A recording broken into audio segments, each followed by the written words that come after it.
We are live, we are live, we are live. What up, y'all? How are we doing this evening? It's Wednesday, my dudes. And we got a very special guest on tonight. We've got Mason with Cardinal Gaming going to be on the live stream tonight here in about 15-ish minutes, 15, 20 minutes. I'm excited. I am excited, y'all. But I need to make sure everything is ready on my end. Let me ping the Discord. There it is. And then let me open Droid Cam so we can tell what's going on. Put the chat over here. Very gut, yeah? Let me switch to this, the front. There we go. Sweet. How's it going, y'all? What are we working on tonight? What is on the docket for tonight? Today, I've got to, while we're waiting on Mason, I'm going to be sleeving some cards, so nothing crazy. And then later, before the end of the stream, depending on how long we chat with Mason, I am going to then list some Magic cards I got scanned in. So, we got a lot to do. Razor, what up? Obi-Wan, welcome. Just got my business bank account set up finally. Hell yeah, that's awesome. Nice, that's exciting. It'll be nice to have everything separate. Menace Monk, welcome. How's it going? What do you do for a living without getting into specifics? I work a 9-to-5 job and I'm so impressed how constant and frequent you post videos. I work from home, which helps a lot. I work for a software company that is about as in-depth as I will get into it. But yes, I do work a 9-to-5 as well. But working from home helps a lot with that. You know, I can be pretty flexible with my hours if I need to be. Sometimes I start later, sometimes I start earlier. You know, obviously I don't have a commute, and so I get a lot of my work done before work and right after work. My video I hope to get done usually before I start work for the day. And then yeah, all the business work outside of the videos, I try to get done shortly after work. Usually I have a good 30 minutes to an hour after work to work on the business before Elise gets home, and then usually a little late before I go to bed, I will work on it as well. I decided to transition from hobby to small side business. Nice, hell yeah, we love to hear it. Work from home is definitely a benefit. I work for a university and travel to campus every day. Yeah, the travel definitely kills it when it comes to work. That's one of the real big benefits of working from home is you don't have a commute. Also in software, I'm a corporate trainer. Nice. Training is probably close to what I do. Where's the burger and fries? Oh, we're dealing with the fries currently. Currently, we are dealing with the fries. The burgers are slow moving right now. We haven't gotten in a collection in a whole week. I mean, come on. But the fries are always cooking. We always got some fries in the fryer. That's for damn sure. Started the card journey on Sunday. 6 sales, 100 listings. Not a bad start. Hell yeah, that's awesome. What are you selling? Pokemon, Yu-Gi-Oh, Magic? What are we selling? We're live. What up, ABA? Howdy, howdy, howdy. Welcome, Joe. Put on the robe, cardboard man. Hell yeah. Where's the shake, Phantom? I want my juicy shake. You forgot my Diet Dr. Kelp. The bulk can be shakes, too. Hell yeah. It could be a shake. What are the cheese curds in the bulk analogy? Cheese curds are obviously a premium, so that's like your high-end bulk. That's your bulk that you find you're like, damn, this is some good bulk. That's the cheese curds. That's the juicy bulk. The bulk that might as well have been bought in a collection. That's what that is. That's for sure. Bulk as it's all my old bulk. Nice. Is it Pokemon? Pokemon is all my old bulk. Oh, there you said Pokemon is as well. Nice. You forgot the pickle. You forgot the pickles. Need a Papa John's interview soon? When are we getting Papa on? That would be awesome. Could you imagine? He just comes on and is like, what the hell are y'all talking about? We're like, hey, let's just talk about starting a business. How'd you start Papa John's, Papa? Let's go through the Papa John's scenario. So if pizza is what I guess the toppings would be bulk, or maybe the breadsticks are bulk. Are the breadsticks bulk? What is bulk in this analogy for pizza? You sent me the wrong cards. Where's my order? My order got lost in the mail, and that's my ride. I made it to get some burgers. My fries aren't moving much lately. Yep. Get you some burgers, my friend. Get you some burgers. I will say this week has been kind of slow for me. My cards have been relatively slow moving as well. Relatively slow moving on my cards. Not terribly slow, but I'm surprised at the bulk not moving as much recently. But the only solution, always be listed. How's everyone doing tonight? Tiger, I'm doing good. How about yourself, sir? Ranch is bulk? Oh, God, no. I hate ranch. I hate ranch. What up, Hayes? Have you done a video on variation listings on eBay? Saves me asking your views on if you've already made a video. I don't have a video on it. I don't do variation listings currently. I need to, but I don't. What number is this? This is A106. A106. Perfect. That one is listed. And then I need to grab one more thing, and it'll be A107. A107. Hell yeah.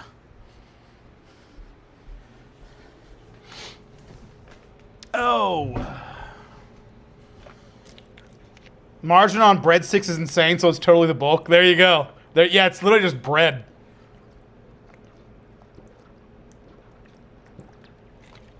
In stick form, of course. Everyone is slow, thank God. I thought it was just me. I mean, I don't know about slow. I mean, slow is... It's so relative, and it's also difficult to tell, like, week to week, day to day, you know? Like, because sometimes I'll just be like, I'll have a random day where it blasts out of the park, and then I'll go a week or two with it being relatively slow. But, like, overall, I would say we're relatively steady. We're definitely not, like... I shouldn't say definitely not. We're growing month over month, even in these slow months, but not by, like, large margins. But the way I see it, the work we're doing today is going to be paid off when the summer slowdown is over. Some people say the summer slowdown isn't real. I mean, Pokemon cards are just going to the moon everywhere, so it is kind of crazy. But in reality, I'm sure there are slower sales than there absolutely will be in September, October, November, December kind of thing. How do you feel like burgers, fries, and all rates to different games where Pokemon has a much greater collector focus versus MTG having a greater player focus? Pokemon be more sought after? I think it still applies. Still think you want the bigger stuff in Magic as well. I still think it absolutely applies. Loving the Rego step when my laptop goes into sleep mode. The scanning software won't detect. I have to restart my laptop, unfortunately. Oh, that's annoying. That's annoying, McBride. Listed 250 cards today. First time using the Rico 8170. Took me an hour to figure out how to move the two arms, though. Yeah, it takes a bit to get going, but once you got it going, now you're going to be cooking with peanut oil. Not at all. Yeah, some people aren't slow. Yeah, that's what's crazy. It just depends on what you're doing. But my 8170 days started at my inventory and dreading de-sleeving my cards and scan them and move to eBay, but I know it's all for the better. Yeah, Tiger, that is always a lot. I'm assuming you mean like sleeves that don't allow you to see the backs. Because if that's the case, then yeah, it takes a hot minute. TJ was just doing that on his channel with his TCG player inventory, having to put them in penny sleeves since he had them in different kinds of sleeves you can't see from the back. Evening clown shoes. How goes your night? It's going good, Trey. How about yourself? The crust is bulk and the toppings are chase cards, and we're all Papa John's. There it is. Anyone pre-order the 30th stuff today? Yeah, did anybody get a chance? I've heard there was a drop. Did anyone get the Pokemon Center drop? I didn't even. I was watching some live stream that somebody was doing that they were in a drop, and I was like, oh, that's happening today. Oh, well. That is not the way that I make my money, that's for sure. I would love to see 30th anniversary, but if I got part of a drop, I would just open it. Lovely, nice little streamerino. I'm on my way to best month, but I have fewer sales, but just some of the regulars spending a lot. Nice. That's awesome, Luck. Yeah, I mean, I'm probably going to have my best month as well in July. But it's just not going to have as big of growth probably as June. Well, we'll see. Who knows? Maybe it'll be less. It's hard to tell. Too early. Did you get any Pokemon Center pre-orders? No, I don't ever do it. Bought an 8170 yesterday through your link, working on a new store logo because I'm doing my store name logo for a grand reopening this weekend. Nice, Trey. That's awesome.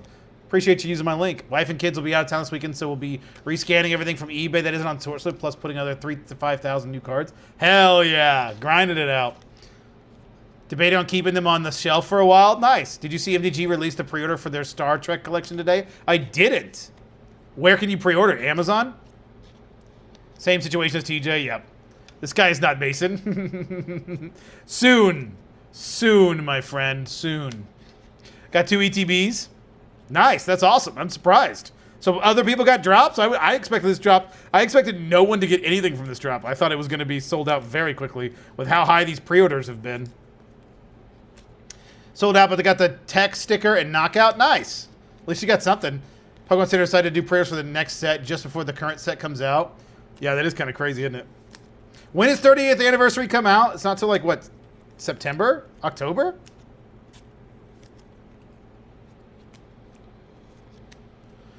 Been thinking about buying Commander decks to break down an MTG. Shane, that's not a bad idea. Not a bad idea. Definitely if you're selling on TCG Player, it's a good idea. Or even Mana Pool. I've been tempted. I was just talking about it to Carmine. I've been tempted to do it myself. Just to see how well it would sell on Mana Pool. See if I could break even with it. Or see if I could more break even, make money with it. And see if it would sell more of my bulk cards. More so than anything. It's already way too hot up here, y'all. I need to probably close this window. I'm going to do that. Close this, not close the window, but close the blinds so I don't have as much sun coming in. Virtual queue for 6 hours. It crashed on me when I tried to log into my account. Support said there nothing they could do. RIP. Got a bunch of Master Ball Chinese cards in collection. By what should I do with them? List them. List them. How do you feel about Power World TCG? I need to find a place to pre-order. I've heard some people ordering cases of them. I heard they're pretty cheap too. I don't think it's gonna do well. I have no idea though. Who knows? No one knows. But I think Power World is a cool game, but it's just a knockoff Pokemon. I do not see it doing well. I just don't see that performing well over time. But if they've got the biggest thing for me, and this is just personal, not actually, it needs to look good, and they need to have good quality cards. It needs to have good card stock, like Bandai stock, card stock. I think that's important for a game like that. It needs to feel premium. If it feels like Star Wars Unlimited, that thing is dead on arrival. Star Wars Unlimited is it literally feels like you're opening paper when you open up Star Wars Unlimited.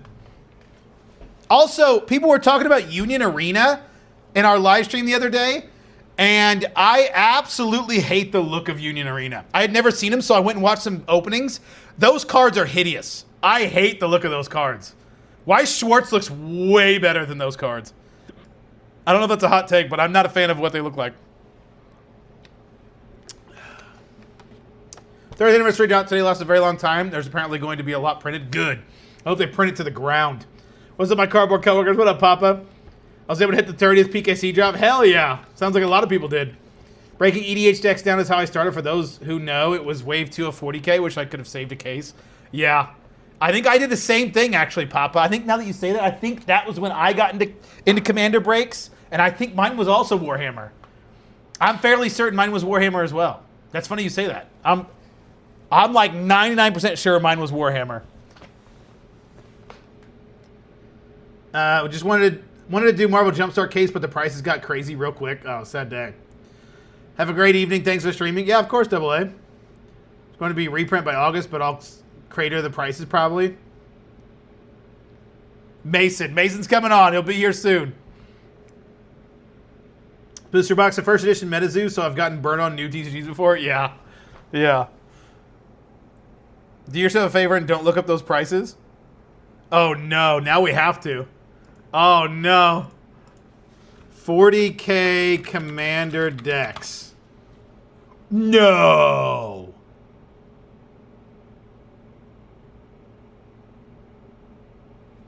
Wait. I'm going to show you guys. And by show you, I mean I'm just going to check myself. I'm going to see. I ordered mine on Amazon so I can check. Can you search orders that old? Warhammer. I'm just going to search Warhammer.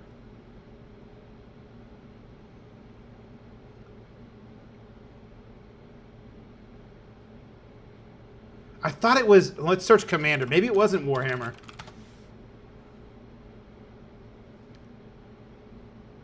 No, they were Phyrexia. But I ordered some... I think it might have been on a different website. I ordered Phyrexia Commander decks. But I thought I ordered Warhammer too. I'm pretty sure I probably did it on a website that I bought them at. Let me check my email.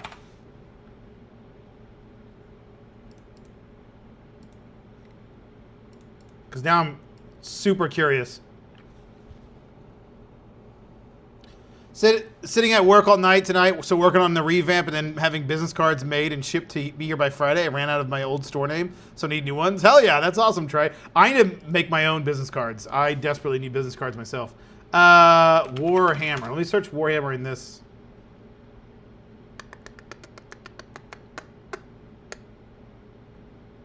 Yeah, I bet it was, because I have a bunch of TCG Player mass price inventory pricing alerts. And I bet that's what it was. Yep. I think that's what it was.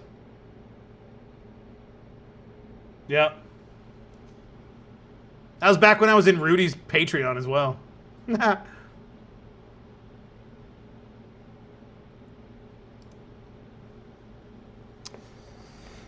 Weiss and Vixos are great. What's Vixos?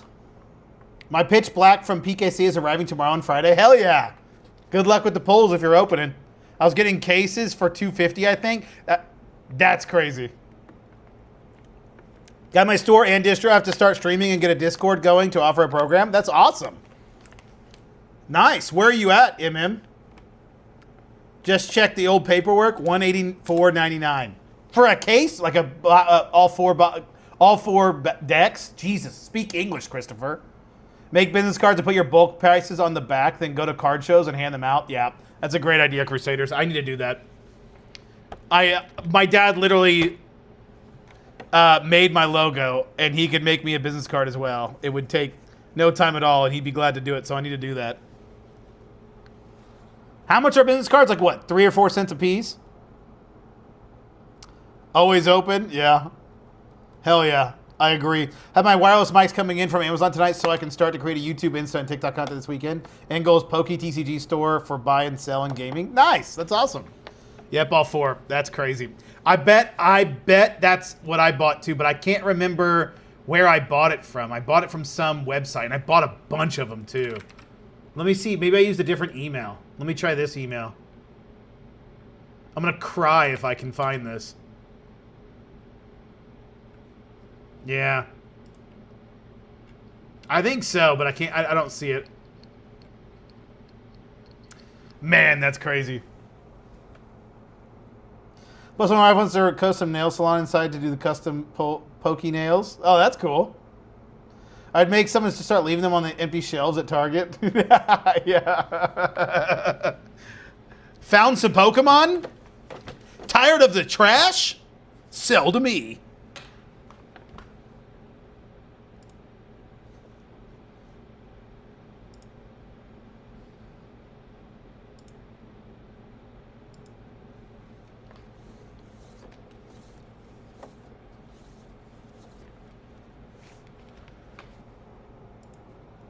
Guys, I can't believe that we have spent $8,000 in the last 2 weeks.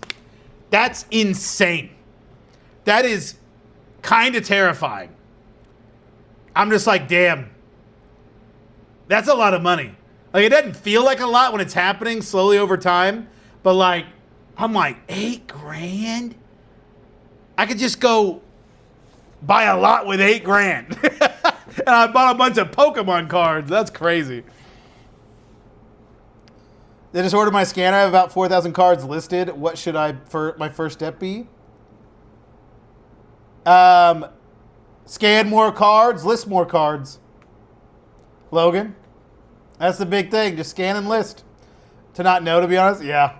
We're going full clown shoes to stream. Always, always, Pip. In Michigan, flip, tap, win, TCG. Nice, that's awesome. What part of Michigan, if I can ask? You're not far from me. I'm in Indiana. 4,000 more listings, that's right. IRS is nervously watching this guy. I mean, probably. No. The thing with taxes, I do want to pay my taxes kind of early. I think you could pay them quarterly if you wanted to. I need to call my tax guy, honestly. We need to have a conversation because I don't understand the taxes fully. Also, this trash can now looks like a toilet in the corner of my office now. That's hilarious. I don't fully comprehend the whole tax thing in regards to inventory. But all of it's just being reinvested. So I'm not making any profit. On paper, I've made $245 of profit. So that's, in theory, the taxes I have to pay. Now, you do have to keep in track of inventory, but I don't know exactly how you go about that. So I don't know. I think you have to take inventory of the cards that I have listed, and that would be counted as inventory. But you don't do it based on what you have it listed for. You do it based on what you have it or what you bought it for. And my inventory that I bought, man, I couldn't even tell you how much I would probably have spent. Not much at all. You know, because most of it's bulk, so I don't pay much for these cards. You need to put the quotes too late quotes on your business card. You need to put quotes too late quotes on your business card and place it in sold out Pokemon card section. Yeah. Spent PR month is $48,000 a month at the moment. Started 1.5 years ago with $1,500 to $2,000 spent a month. Wow, that quickly snowballs. That's awesome, Luck. Yeah, it is crazy. It's crazy to think we started with $0, and then 6 months later, we're spending $8 grand in 2 weeks. We're spending $4 grand a week. That's crazy. Just listing everything right now to see what sells and doesn't. Hell yeah. 17 orders pretty solid, Beyond. You're paying taxes on that bulk, Sonny. Quarterly is ideal, with the penalty for yearly is minimal. Yeah. Isn't inventory just listed as an expense based on what you buy? No. For the love of God, no. And I'm not picking on you because you're wrong. I'm picking on you because I've heard this so much, and it hurts my soul. Inventory is an asset. It is not an expense. Inventory is not an expense. It is an asset. Please talk to a tax professional. Don't listen to the idiots who create content online about taxes, because they're not tax professionals. I've seen way too many people making tax videos in the TCG space, and they say things like, just go spend a bunch of money on inventory. It'll lower your taxable income. That's not how that works. That is not how that works. Ann Arbor, nice. Okay. Inventory is not an expense for the business, but just the cost of goods sold reduces your income. Correct. It is not an expense until it's sold. Then it's cost of goods sold. In other words, you can't buy inventory to offset income. Thank you. Inventory, not an expense, is an asset. Thank you. Yep, that is correct. Indeed, not an expense, just moving money from bank to inventory. Yep, almost ready. You're good, Mason. Should probably do a main channel video on this topic. No, I will refuse. No, I will never make a tax video because I'm not a tax professional. If I made a video, I would say, here are the myths, but even then, I don't know it well enough to truly talk in a manner that is helpful to people in the space. The video would be starting off saying, I'm going to talk about taxes. Hire a tax professional. Video over. That's it. Oh, I just turned off my headset. Inventory out here paying rent. To claim my, yeah. Spend a lot of money in the end of the year just to put a tax alert. Sure, if that didn't work, no one would pay taxes. Exactly. I mean, you can do that in theory with some things. Interview a CPA, not a bad idea. That's actually a great idea. Tax guest, that's actually a fantastic idea. All right, Mason is ready. Let's get him in here.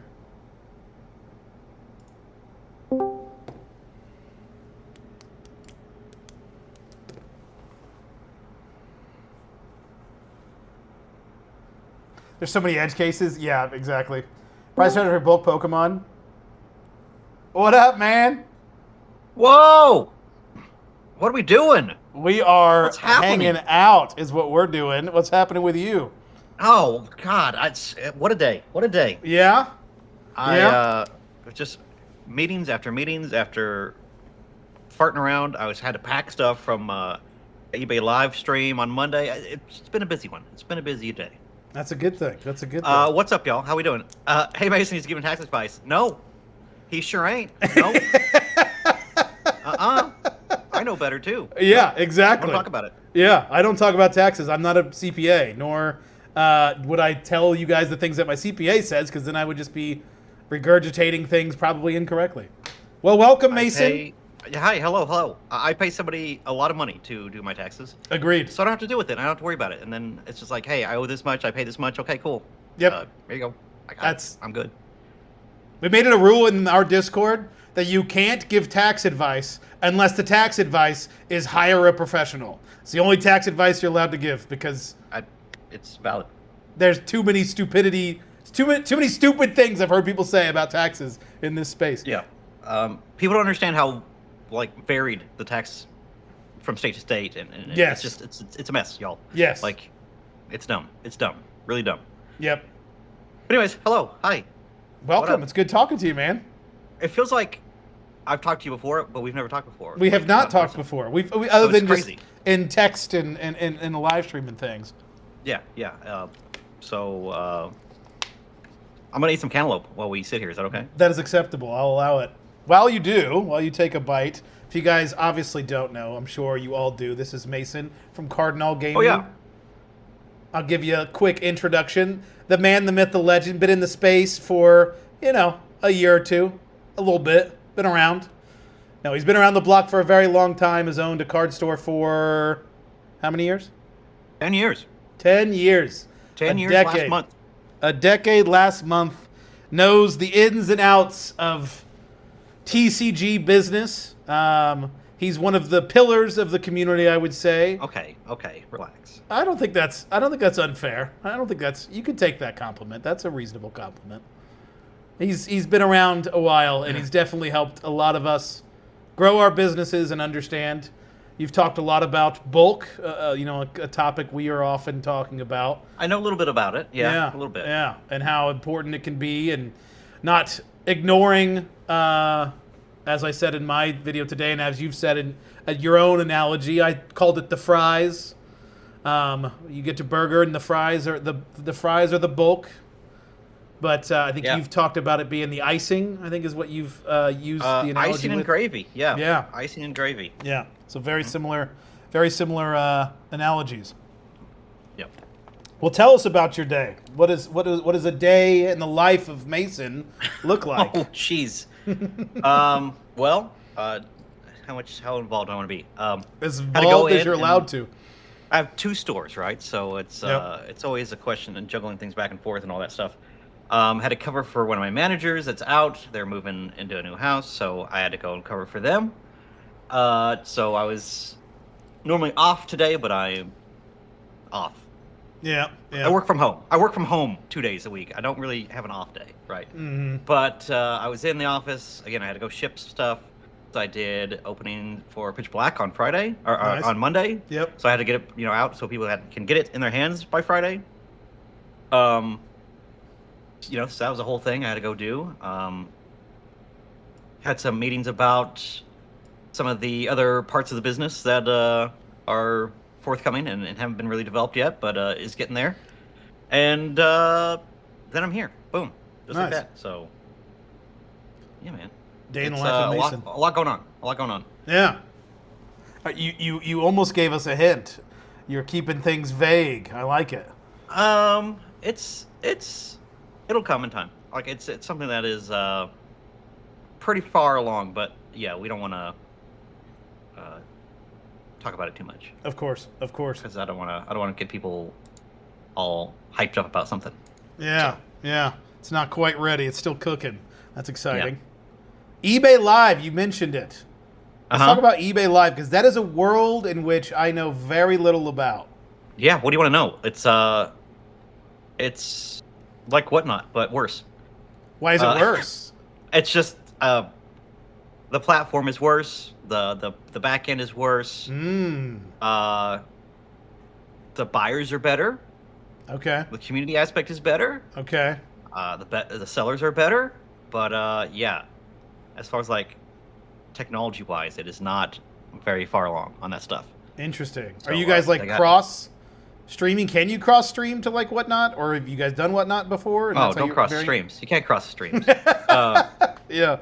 Oh yeah, I guess that'd be difficult with a selling platform. No. Yeah. We were doing it on Whatnot for a while, Yeah. and even for somebody that's super well established, if you don't have a presence there, it's really hard to build up a presence. Yeah. Yeah. So rather than spread ourselves and do two platforms poorly, we're trying to do eBay Live better and well, and put all the effort into that. Because eBay so that's Live, what we're doing currently. Yeah, eBay Live, you have to like. Do they still have it to where you have to like apply to be an eBay live streamer or something? It's not just like anyone can do it. Yeah, and I think they're always going back and forth and adding people or not adding people or whatever. So I think they're currently in the adding people mode. It's great in that every time that it feels like, man, we're doing pretty good, we're doing all right. Yeah, this is okay. Yeah. They add more people and dilute the buyer pool more and more. So yeah, it's just for as many impressions as eBay gets on Pokemon cards, just in general. Yeah. They said like 1 million a day or something in that range. Yeah. People clicking on a Pokemon card on eBay. eBay Live might have, I don't know, like 300 buyers on there any given night. It's not a lot of people. So you're really just fighting over the same people. It's really not a big lucrative or big marketplace where the buyers are. Yeah. Some great sellers. Yeah. There's a lot of great big names on there, and P-Football Pete's on there. People that people know are on there, but it's just the buyers are just not there yet. Yeah. I'm sorry. My wife asked me a question. Okay, you're good. It's your show. Like I'm not. You don't tell me sorry. No, you're like what do you mean? What do you mean? Like I didn't want to interrupt you. Maybe a small what? Reese's? Hell yes. Whatever they're called, glaciers, I think is what they're called. They're mixers, or whatever.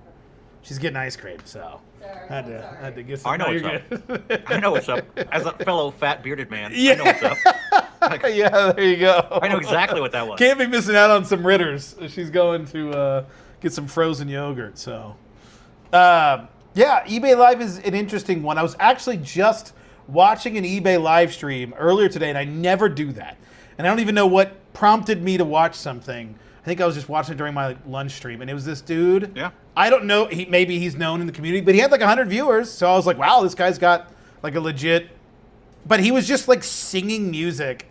It felt like a Whatnot stream. I was like, this feels very unprofessional. But like, I was watching him sell some cards, and I'm like he had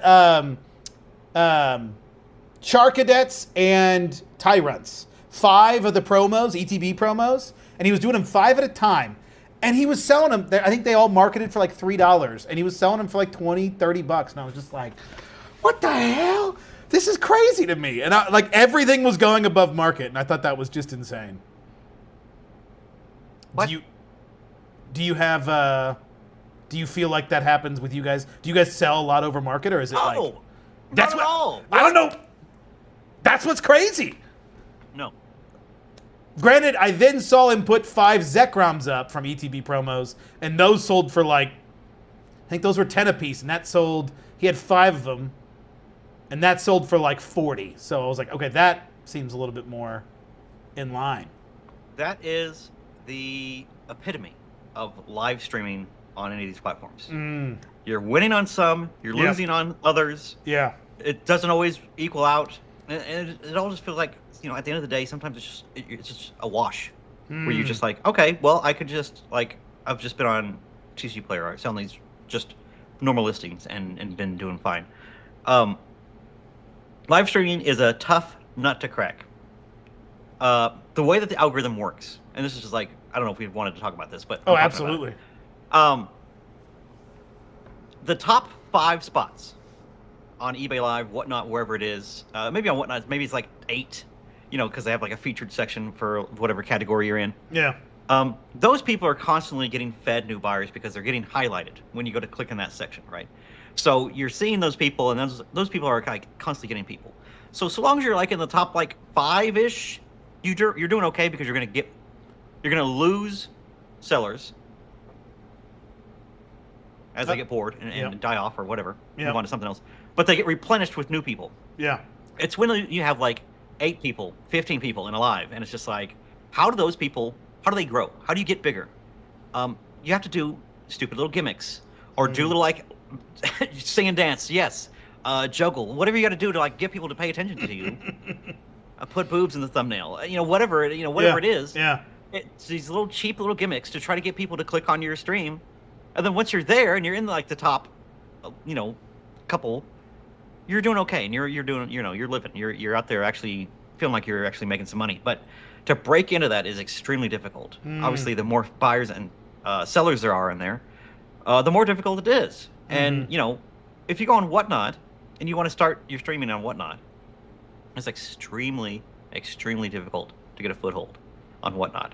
And then, of course, Whatnot is all giveaways. Yes. So you're actively losing money. Yep. To try to acquire people to sit in your stream and hope that it pays off to put you higher in the algorithm for you to be clicked on, and then get the actual buyers in your stream. Yeah. It is the most... Can I cuss on here? Yeah. Yep. It is the most fucked up thing. The most fucked up way to run a business. Yeah. But that's how they do it, and that's how they've had to... And then once you're there, you're good. Yeah. Once you're in that top little algorithm and you build your base, and you have like buyers that come in every night, and you have your regulars that show up and come by, like,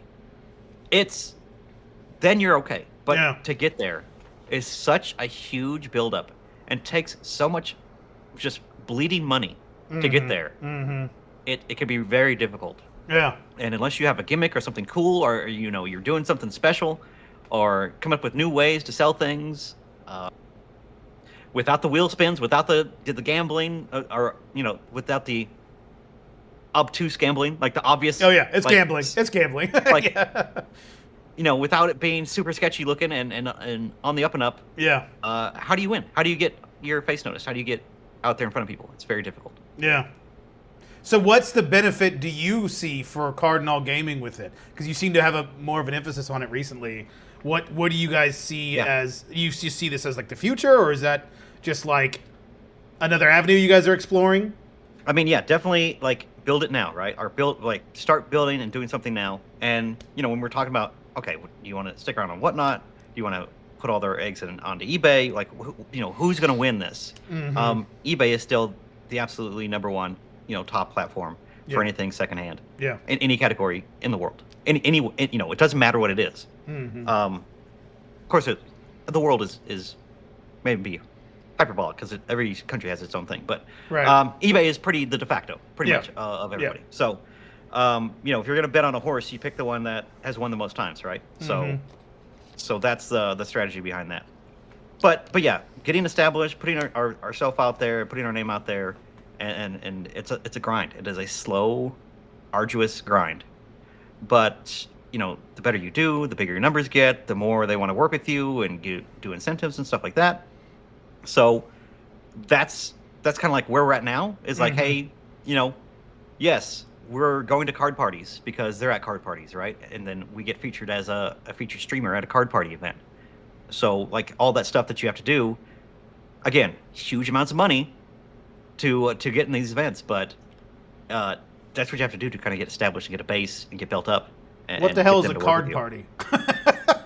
Card Party is you know who Deep Pocket Monster is? Yeah, Flynn? yeah. That's the show that he puts on. He has Oh, created, okay. I thought there was some like eBay Live specific thing that they're like throwing parties or something. And No. I got. They're sponsored. They're sponsors of it, but yeah, they don't. I gotcha. They don't have their own thing. Interesting. The second Card Party, we were one of the featured streamers on eBay Live, and it was the first time. And they have like this big this trailer, like a jet stream trailer that they have, like it's all white and it folds out and flips up for like road tours, I guess. Oh, wow. And it opens up and it has like a stage that you go and rip and open things out there. Oh, right? Jesus. Okay. And it was the first time they've had that at like a major show, and there was lag, there was tech issues, there was echoing, and we take all this stuff like we're taking like, you know, we're giving away like 20 grand worth of stuff in a stream, or getting ready to auction off 20 grand worth of stuff. Yeah. We opened up a flash fire box. That's what that flash fire box is from. Yeah. Because we were doing Zard Party, so it was we had all the big sets that Charizard was from, and 151, and just all these big things, and we absolutely lost our ass. We were auctioning Zards off, and they were going for like 50%. Oh my God.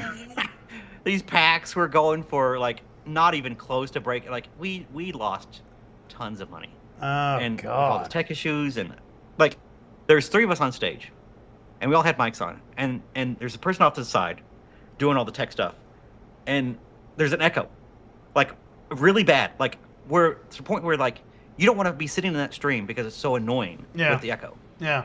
And we're telling the lady, she's like, hey, there's an echo. Is there anything you can do about it? And she just goes, which is not what you want to see. Not what you want to see while you're losing your ass on all these things, losing thousands of dollars. So wow. That's how that went. Interesting. And then of course, like afterwards, they come up to you and like, hey, yeah, how'd you guys like, how'd the stream go yesterday? And it's like, were you there? It was awful. It was terrible. Yeah. They had like no idea. They thought it was great and fantastic, and I was like, no. Wow.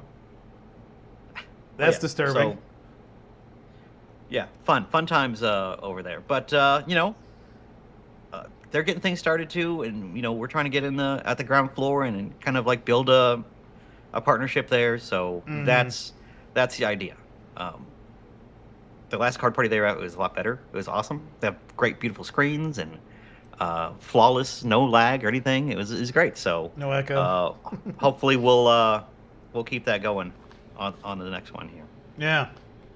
I've not delved into the world much of the live selling, other than just like dabbled into looking into it. But it's what it seems. I see a lot of that. It's just like when you're growing, you just lose your ass, and I'm like, that doesn't sound appealing to me. I mean, as a non-established person in general, like it doesn't make sense to try to establish yourself on something that you kind of already need that. It sounds like you guys being established already, you're showing. Yeah, exactly. It's still a massive struggle. So yeah, but you definitely have to have an existing business or an existing name or something like that. Like if some big, like if Safari Zone wanted to go on Whatnot, that'd be really good for them, right? And they probably do extremely well because they have that following. They have that big, huge email list. And they go, hey, we're on Whatnot now. Come check out our streams. You have to have ways to get people to come to your exact stream, not anybody else's stream, not to open up the Whatnot app and go to the first person that's there. They have to go to your stream specifically, or else you're losing. Yeah. So it's a very difficult nut to crack. Yeah. As far as how to win on a live platform. I think I saw you live on YouTube, but you were doing like a cross stream with eBay Live. Yeah. Do you do most of the live streams, or do you have somebody? Are you hiring somebody? Nope. We do eBay Live every day. I just do when new sets release. So Monday was like LGS Play Store release for that. So I had the product, so I open it for the live stream just so we don't have to ship it, and saves us some money from having to cart things back and forth. So I always do that Monday at release. So It was pretty good. It was pretty fun. No dark cries, which was sad, but it was fun. It was Yeah. a good time. Yeah. Do you have someone like full time that's doing it, or is it just part of someone of Yeah, your I have- full time staff? Yeah, I have a full time guy, who's also part owner of that arm of the business, and then we have a part timer that does the days that they're off. So How does there's, a live stream go? Is it like 2 hours, 4 hours, 8 hours? Like, is someone just streaming constantly, or is I mean, that's the thing is like you kind of build out a show, right? To Yeah. kind of think of like a time. We try to shoot for like 3 to 4 hours. It's pretty good. So, and we can do probably 150 to 200 auctions in that amount of time. With extended bidding, sometimes it's harder to calculate. But we're playing with some different things. With have what's called sudden death, which basically Yeah, just the timer yeah. goes and then it doesn't, like there's no extension. It's just once it's done, it's done. Yeah. That could be a good and a bad thing depending on Yeah. what you're running. Yeah. Sometimes things are hype and it goes for a lot. Sometimes you're like, oh, wow, we lost our ass. Cool. Yeah. It happens. That's literally live streaming in a nutshell. Is Mm-hmm. you win some, you lose some, and you have to just try to win more than you lose. Wow. So do you guys like put specific inventory to the side for this, or are you like actively buying? Yeah.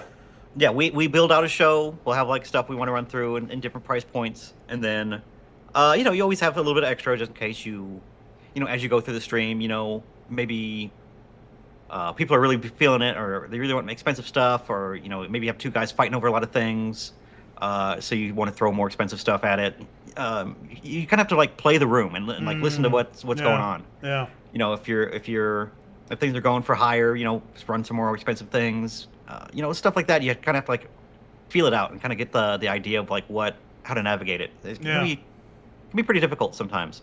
But yeah, we'll sprinkle some auctions in, then we'll do some sudden deaths and kind of mix it up. And like we have higher end singles that's just like we call it the back wall, so it's just like a bunch of the background with a price on them, so people can buy those and we can run those at any time, which is kind of a cool idea that not a whole lot of other people are doing.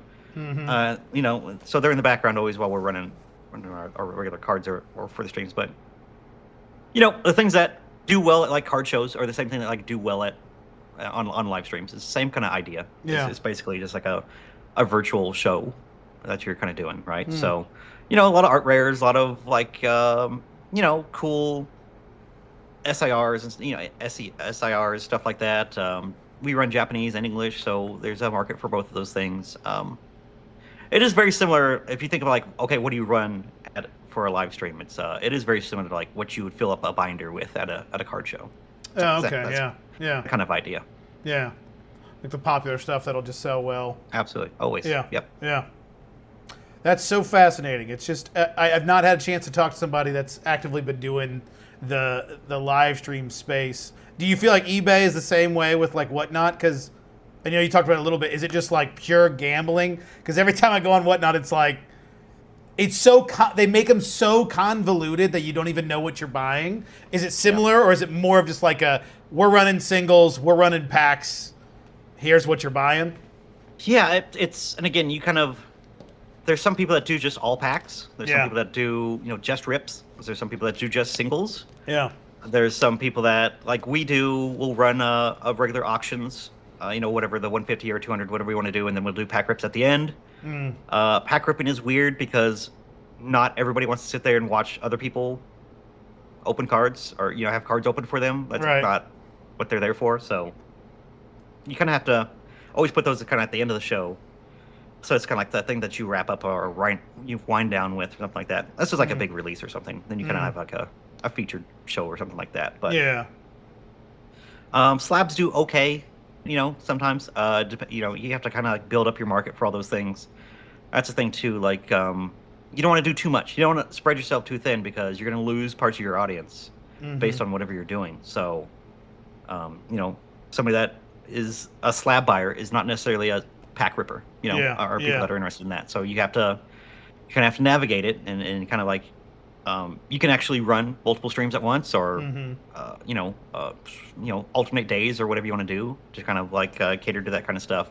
So that's definitely like a better way to go about it than like saying, "Hey, I have all these things all the time, guys. Just what do you want? What do you want me to do?" Because then it's nobody's gonna be doing that. Yeah. You must keep it consistent. Interesting. Yeah, well, we can stop talking about the eBay Live. I'm just fascinated because I didn't know too much about it. So it's cool. And obviously, if anybody has any questions in the chat, throw them in the chat. We can talk about it. Yeah. So you've talked about, actually, someone asked earlier about, you've made a video on it. Yep. About the direct programs change to 40-cent floors. Yeah, I was looking at this from Blowho. Yeah. What the conclusions you made in that video, are those still very similar to what you're still seeing today? Yes. Look, I know people like Bronze God and people like out there. I don't know what your stance is. I don't know if you've decided your stance technically. I don't know. Of what is too cheap of a card to list. Are we listing everything? Are we not listing everything? Yes. I still believe if it's not above 15 cents market, it's not worth your time. I agree. Far and away, the vast amount of the time, those cards will sit in your inventory. Yeah. Bloat your numbers. Yeah. And it sounds awesome to say that you have 500,000 cards listed on TCG Player. Yeah. But you're only selling a fraction of that inventory. Mm-hmm. And then all that's doing is using up extra space. Yeah. You're wasting time having to flip through all those cards to find the stuff that actually did sell. It's far more detrimental than what I think people actually understand, and the amount of labor and time and just the effort that you're wasting for something that you will never sell. You will never sell some of these cards that you put in inventory. There's some cards that I'll never sell in my inventory, and that's with the market price floors that we look for in place. You know, it's not a. There's no way to like know for sure. Yeah. Until TCG Player actually tells us, like, hey, this is all the stuff that's on direct. We've determined through our sell-through numbers that all these things are very quick movers and they're good enough to be on direct. Until they give us that information, we're all just guessing. We're all just trying to figure it out what's the best. So, I keep a pretty lean inventory at our main store. I say lean at 220,000 cards. That's very lean. Those are very tiny. Those are 220,000 cards that I have a relatively optimistic chance of believing that those cards have a chance to sell. Yeah. If I wanted to, I've sorted through my Rokos probably 4 million cards, 5 million cards. Mm-hmm. My inventory could be 5 million cards if I wanted it to be. Yeah. But why? Yeah. Why do that? Why pay somebody to do that? Yeah. That's the thing. Yeah. So that's the stuff that the stuff that I have to think about when it's different. Like if you're from home, you're working at home, you're sitting there sorting the cards yourself. You've already touched that card. You want to say, hey, I've touched it. I've set it into a place. It's going in this inventory. It's going. That's totally cool. But I have to worry about paying somebody to touch all these cards. It has to be. There has to be some sort of floor. There has to be some sort of minimal, like expected return. Yeah. For somebody to touch a card and put it in a box for me. Yeah. No, all those things has to be figured out. I'm on the same page. I've been on the same page with that for a while. I made a video that was controversial. Some people gave me some pushback on saying like they don't list everything, and I'm more so saying like, if you want to and you enjoy that, do it. But I'm in the same vein of like, but we're talking money per hour, or at least like what's worth your time. It's just not worth it to list everything because you're spending so much effort. And the way I saw it too, and what I talked about in that video was how if you spend all this time as a solo person, because mostly I'm talking to people that are just doing it themselves like myself, if I spend all my time listing these cards, how many cards am I not getting to that have value? I've got a garage of bulk, and there's 200,000 bulk cards in my garage. If I'm listing a box full of cards that's got a bunch of 1 to 5 cent cards, there's a $40 card in that bulk waiting to be pulled out that I haven't gotten to. And I think that was my thing, was just like, once you get into the bulk game, it needs to be just like blasting through it and then sending it out or getting a way to get rid of it so you can just be getting more, because That's how I see it, is like, I want more bulk because there's going to be those $20, $30, $40 cards in those bulks every once in a while. But more importantly, the bread and butter, that 25 cent to $3 cards is what I really want. I would much rather sell a bulk card to somebody else to sell that buys bulk and mass. I'd much rather sell that card to that one person and make that half a cent. Yeah. And have to deal with that card. Yeah. For the rest of the time I own a business. Yeah. Because it's going to be in my freaking drawer. Yeah. It's going to be in my inventory. Yeah. For the rest of my business's life. Yeah. So do I want that half a cent now? Or do I want it to be sitting there? Yeah. Do you think there's a lot of cards with that? You say your floor's 15 cents. Do you see a lot of cards moving now that the floor's moved up to 40? Do you see that 15 to 40 cent card market moving? I did some initial, like, once they actually lifted that, and I did a video about talking about it. Yeah. It felt the same to me. Like, okay. I think it was about a wash from the math that I did. Mm-hmm. The value of the cards that I was selling was higher, marginally, but not by a lot. But yeah, the numbers felt the same. The velocities felt the same. When you get to be a certain size, and this is talking purely about direct, when you have an inventory size of so much, and say you're going through relatively modern stuff, relatively desirable things, not like tons of great stuff. Do you do Magic as well? Yes. Okay, so if I say Soul Ring, you understand what I mean. Yeah. If you have 20,000 Soul Rings, that's the dream, like the dream scenario, right? It's like I would love to have 20,000 Soul Rings as opposed to 20,000 whatevers, right? Yeah, it doesn't matter. But that's the type of stuff you want to focus on, and you want to just like that's worth your time. Finding the Soul Rings, finding all those things that are actually going to move and sell and sell through. That's what's going to be worth your time. I don't care how many cards you have listed on your TCG Player account. I don't care. I want to know what your RIs are looking like. Yeah. What's your numbers on your RI? Yeah. That's what actually tells me what the, how well is your business actually operating? Are you actually making money? Are you actually selling things? Mm-hmm. Are you just putting numbers in and stacking them in a 5-row because it makes you feel good? Mm-hmm. Someone mentioned, Papa asked if I had already a sizable inventory, is there merit in culling what's already listed? Is there ever reason to remove the cards you have listed? We do that. But again, we try to keep a smaller footprint. I don't want a library's worth of cards of an inventory. Again, the more space it takes up, the more that my employees have to look through, walk around, like go from drawer to drawer, open this drawer. Yeah. That's all lost time and lost money because that takes time for them to do. Mm-hmm. So the last time we did an inventory audit, we were also taking out cards that fell below 10 cents. So we were pulling those things and zeroing that stuff out while we were going along. And yes, it was somewhere in the range of like 50,000 cards that we removed. Yeah. Because like at some point we were doing box breaks like around Bloomborough and stuff like that. We were doing box breaks and putting all that stuff in. All that stuff is falling and just like any set, the top 20% of sellers is kind of what we'd be listing now if we did the same thing. So stuff like that where you just want to take it out anyways. I don't need my Bloomborough section being, 2 drawers in my inventory. It's just not, it's just silly.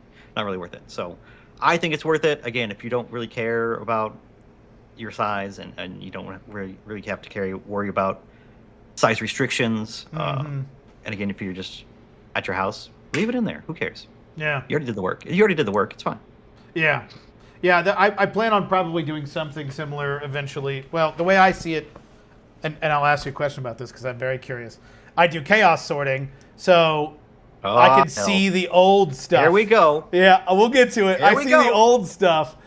And so I'm probably going to just like fire sell by like boxes and just throw them down, and anything that doesn't sell, just bulk it out at that point if I eventually need space. But now we got to ask, What is, because you've been, I think you're the holdout of what I know against chaos. Tell us your opinion on chaos, alpha. Obviously, you're on direct, so there's no real way to do it with chaos. But outside of that, what's your issue with chaos?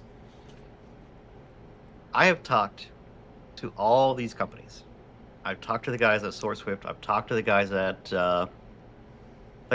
own Cardbot. I've talked to all these guys about how to do chaos sorts and why it's a great idea and the best thing that they've ever thought of.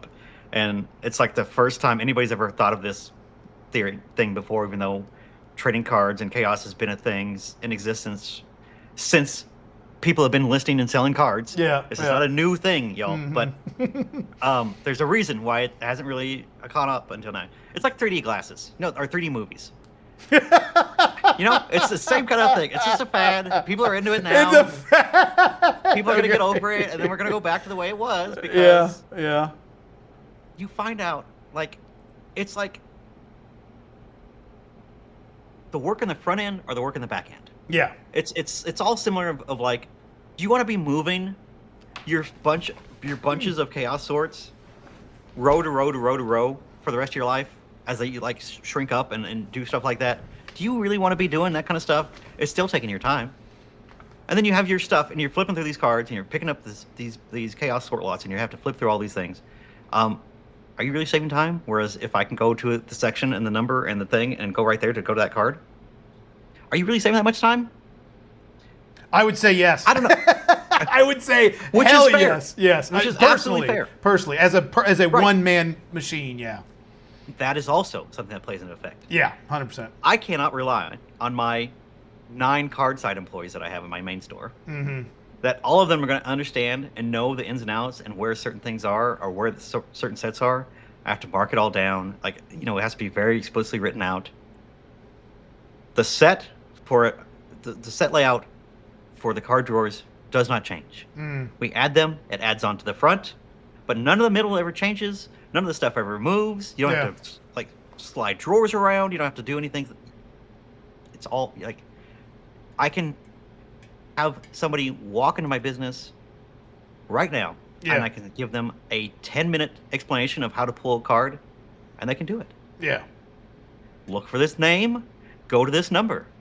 Pretty simple, pretty easy. Not too bad, but explaining chaos sort to somebody is that'd be hell. It's just so for a single person that is not on direct, absolutely do it. It's going to save you so much time. But when you are having to worry about the infrastructure, and again, employees having to cross over each other and zigzag and do all these things when they go to pull orders and all that stuff, I go, no. You have near mint magic. Here's 3 stacks for these 3 drawers right here. That's the stuff I want you to pull right now. Do that. They're not hopping around, doing all this stuff, going back and forth, zigzagging to all these places where all these cards are in a chaos sort. We know exactly where those cards are going to be. Yeah. You don't have to go back and forth, by the way, with chaos. You can make it to where you pull by box if you wanted to. But yes, I get what you mean. But you couldn't do that on TCG Player. Not on direct. No. Direct would be, God no. That will not work unless for some reason they ever switch to a chaos sort themselves. Obviously, you would have to go all over the place to find your cards. But I'm talking about outside of direct. Because it assigns bins, and yes, your pull sheets will have the bins on them. Yes. Yeah, and you can do it by like with SourceSwift specifically. You can do it where I grab a box and then I go A1 through whatever, and I just pull as I go, and then you can put it in whatever order it is. So it's doable, but the point still stands. What you're saying is, it's so easy and so simple to figure out and to train somebody on how to do alpha sorting. And yeah, I've said it before too, in a similar vein of it takes longer in theory to pull, so it takes longer on the back end for chaos, whereas alpha, it's a little quicker. If I'm pulling 10 of the same card, it's going to be in 10 different spots in chaos, where it's one spot and you pull 10 cards in alpha. So you definitely gain a lot of time on the front end with chaos, but then you lose some time on the back end. But Yeah, 100%. Yeah, I mean, it definitely probably is a net positive for sure. And again, if you're not doing direct, if you're just one person, and it's probably the way to go. Like, who the hell wants to go and spend 30 minutes putting a sword away before you even go to sell the card? I get it, absolutely. You're not wrong. Mm-hmm. I'm jealous a little bit. All that was copium before that. I'm not gonna lie. Yeah. But there are reasons. There are reasons why. Oh, 100%. A typical store can't do it. And you even said it yourself. Like, if somebody wants 3 Ultra Balls, I can go right there. I know where they're at. Yeah. Oh, I don't have. I only have 2 near mint, and I have to steal one from Lightly Played. I know exactly where that card is. Yeah. I don't have to go back and look at a bin and look at Yeah. There's pluses and minuses, especially in inventory system and as chaotic as a game store can be when you go to pull stuff. Rob's here. I'm curious. He said, I seen know. the way. I've seen the way of chaos. We had 3 shippers with half the inventory. We now have tripled our inventory, and one shipper does it. About 200 orders in 6 hours pulled and shipped. What do you want me to say to that, Rob? What do you want me to say? You want me to cope harder? You want me to cope harder? No, I can't.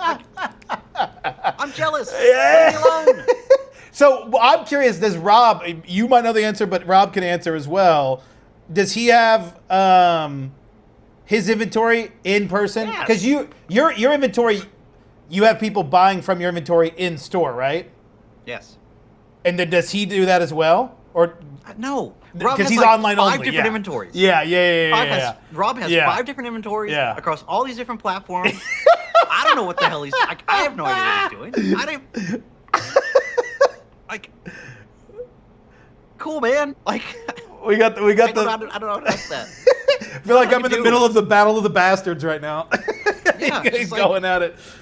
I have too many fronts I'm trying to fight at once. You know, like I'm good. I need one unified front. Yeah. I think it would be difficult, especially. That would be my biggest thing. If I were to run a store, I will never do that. At least I hope not. Don't do it. I don't. I have zero desire to run a store. All the power to the ones that can. I wouldn't want to have a chaos sort if someone could buy from my inventory in store. I think that would heavily complicate it. And I would have, if they gave me a pick list, heaven forbid, I'd have to go all over the place for that. Because I couldn't do it the traditional way of saying, make this pick list. I mean, I guess you could, but God, I wouldn't want to do it that way. So that's definitely a big determining factor, I feel like. You want somebody to sit down at your kiosk and put in an order for 65 cards for their commander deck and try to find that in a chaos sort? Yeah, no, I wouldn't do that. Yeah. Good luck. Have fun. No, I wouldn't want to Enjoy. do that. That is definitely something I wouldn't want to do. I definitely think if direct or a chaos sort works best with an online only inventory. I think the in-person would definitely complicate things. Do you have any eBay inventory? Do you sell anything on eBay other than eBay Live? I have a little bit of stuff on there, just like serialized stuff and stuff that sells better on there. Yeah, like the bigger collectible stuff as opposed to stuff that you want pictures for. Yeah. But no, for the most part, everything goes up on TCG Player for real. What are your? Do you have any qualms? You're a TCG player. Qualms. Big qualms, yes. With TCG Player, do you have any issues with TCG Player? Like, what if you could run TCG Player tomorrow? I wonder how long your list is. I'm just curious. If you could run TCG Player tomorrow, what would be the big changes you would make tomorrow? No, I have a video in the can on this that's ready to go out. So I'm ready. I'm prepared for this question. There's 3 main things. Why in God's name that you have a platform where the seller has to ship cards to people, but you don't have a place for them to ship the cards at is insane to me. Did you know that when Direct goes to send us our cards back, when we have like extra inventory or maybe we misconditioned a card, they're using stamps.com as well? Like every other poor bastard out there? They're using stamps.com. TCG Player Direct is sending us stuff back with stamps.com. There's so no when I see stuff way. like that, when I see stuff like that, it bodes not great for the future of like integrated shipping on the platform. That is disturbing. It's a like It's a problem. It's something that is very eye-opening. Yes. Bizarre. So, integrated shipping, being able to customize shipping based on value or the amount of items. Why can we not ship?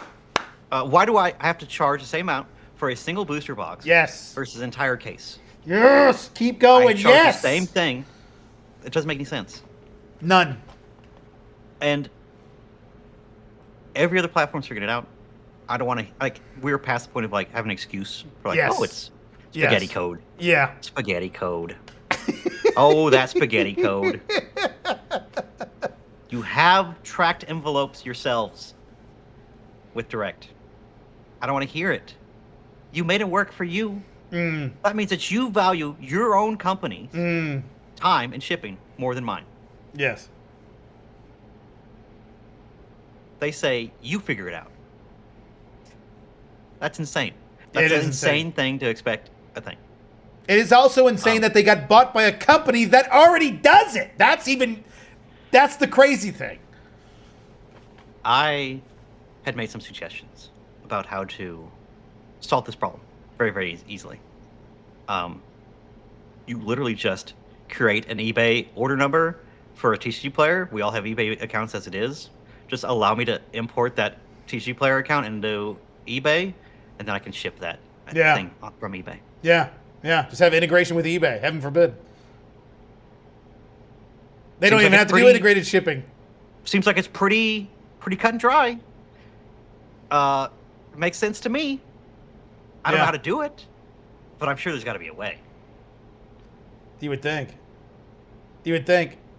And that would just be the easy workaround as opposed to just, heaven forbid, having your own integrated shipping, which, if, no offense to these other programs, but if other programs can figure it out, like Micah from SourceSwift, the guy's a genius, but if that guy can do integrated shipping on his own platform, and he's one guy, maybe two guys with a dev, I think an entire company of TCG Player can wrap their brains around integrated shipping.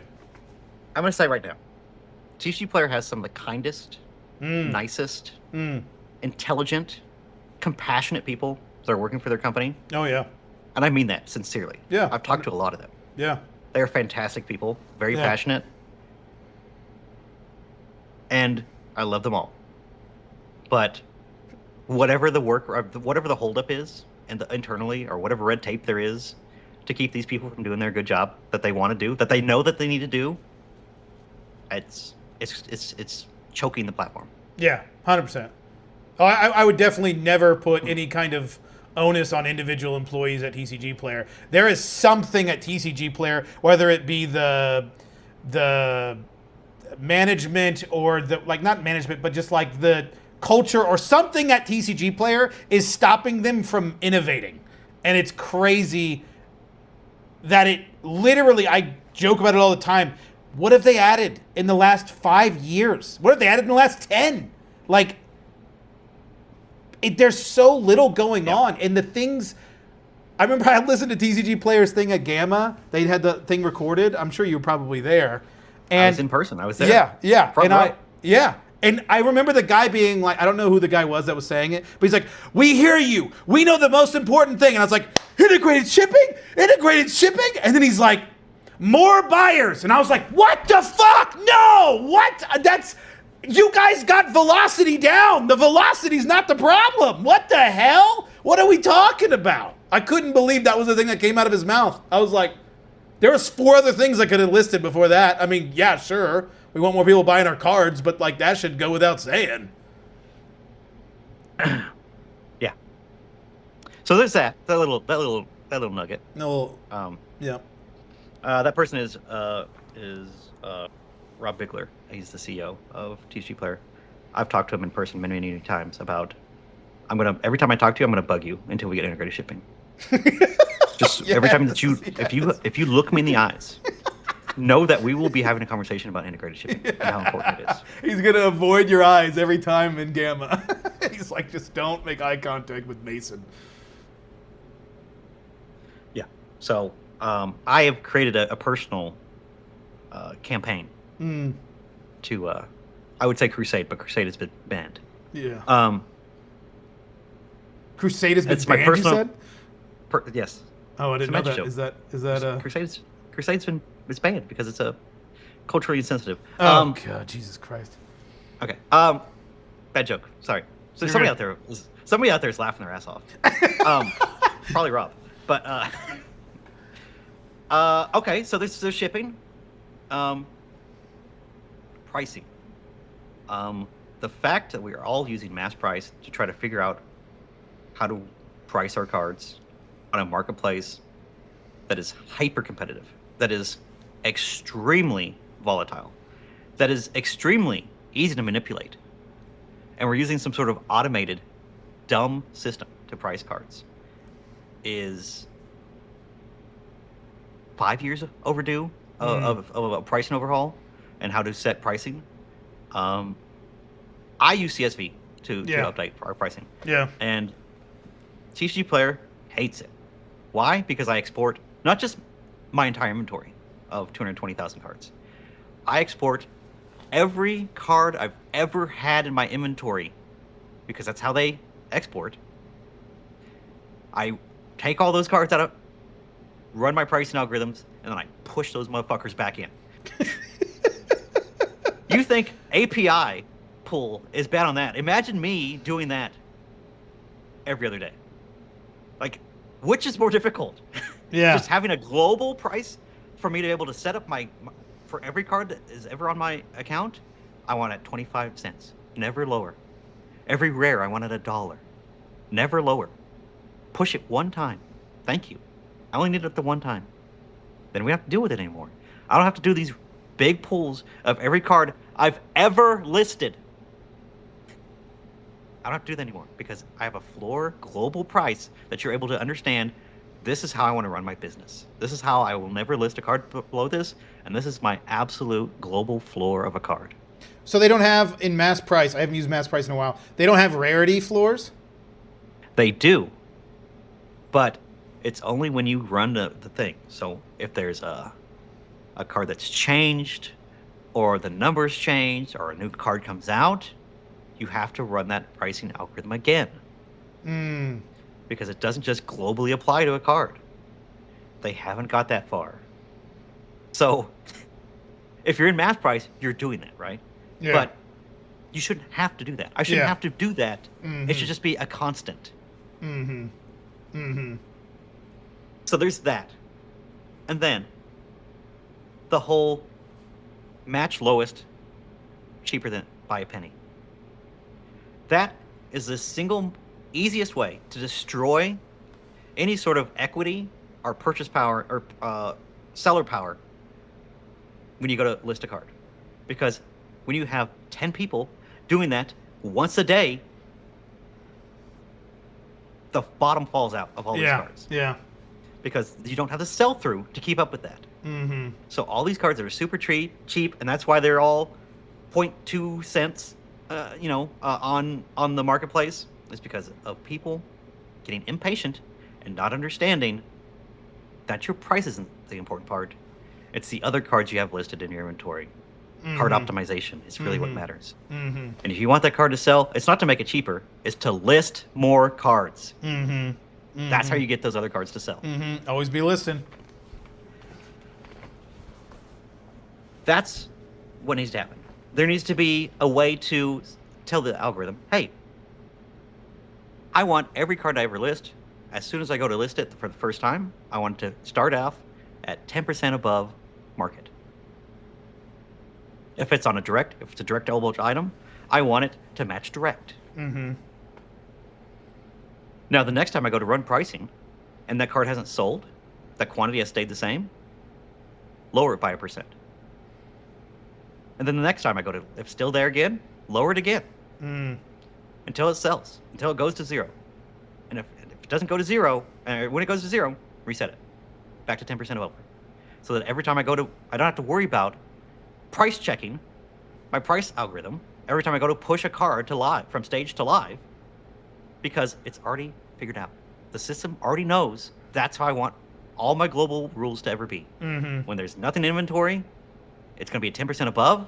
so that when I go to add in a card, boop, it's done. Yeah. I don't have to worry about fiddling with all this stuff. I don't have to worry about whether it's matching the direct or last sold or all this stuff. It's already set for me. Mm-hmm.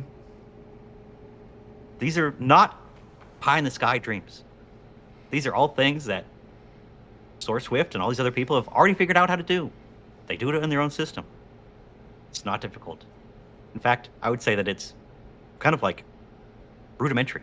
Yes. Of like how you would want a pricing on a marketplace to be. Yeah. You don't want people matching the floor and lowering it by a cent. That is not the solution in a global marketplace. That's how you lose equity. A global marketplace that is built on lowest listed too.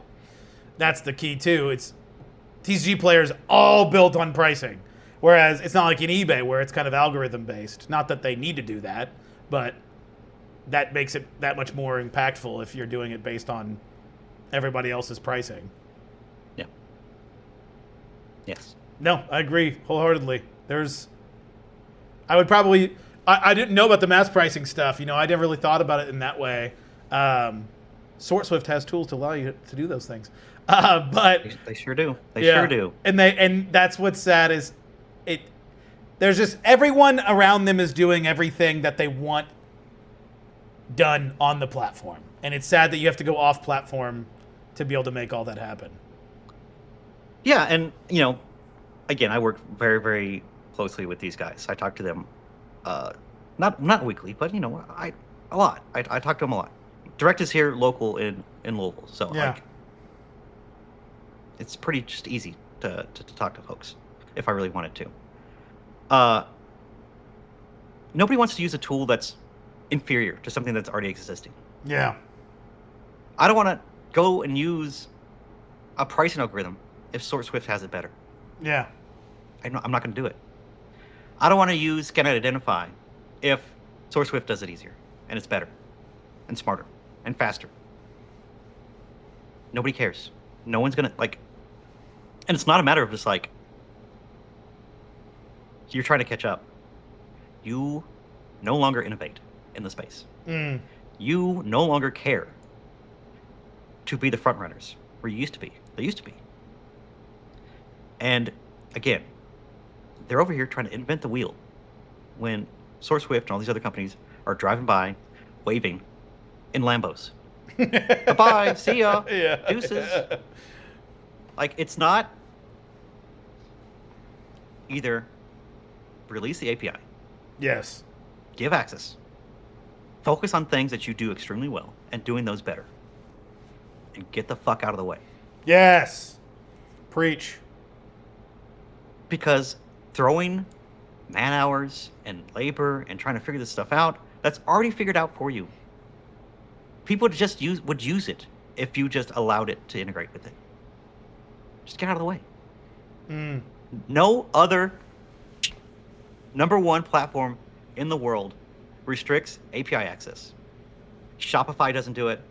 eBay doesn't do it. Amazon doesn't do it. Why? Because they're the best. They don't care to give that stuff away because all that means is that more people are going to sell more things on their platform. Yes. Who cares what they pull, what information they get out of it, if they can track the sales? Who cares? I've heard the common argument against API access. The most common argument I've heard is people saying something along those lines of, well, they give up API access, they're going to give up some of their competition. And it's like... To who? That's what are we talking about? Who are we talking about? Yeah, Mana Pool? Yeah. Are we really worried about Mana Pool? And you should be, because I actually love Mana Pool. Mana Pool's fucking awesome. And only because... No, there's a lot of reasons why it's awesome, but Mana Pool is doing the things that TCG players should be doing. You cannot buy more than 15 cards on Mana Pool without having tracked shipping. You can't. That's fine. TCG players should either at least allow us to implement that. I don't want to shove 30 cards in an envelope. That's one of the major reasons I won't go to TCG Play right now. Because I'm not shipping 30 cards in an envelope. I'm just not doing it. If I'm pulling 30 cards, you better be buying to track shipping. And on eBay, I don't have to worry about that because my floor prices are high enough to where I won't lose anything on that. But I can't stand that. And I Get won't that? do it. Yeah. And Manapool has figured that out, and it took a pricing rule across the board. But you can, even if you just let me make my own pricing rules, then people will just stop buying 15 card orders, and that's great. Yeah, I mean, it seems pretty obvious, right? Yeah. All this seems like it's, yeah. So then the question is, why is none of this happening? Are you a fan of The Simpsons? I never really watched The Simpsons now, Oh, okay. unfortunately. Dang. I was gonna make a reference. Well, let's hear it anyway. Someone will understand it. There's an episode where Mr. Burns goes to the doctor. You know who Mr. Burns is? The old millionaire. I don't. Wow. Holy. I never watched. Were you born in America? Are you? Yes. Are you? I from wasn't this allowed country? to watch Simpsons as a kid, and then I never watched it as I got older.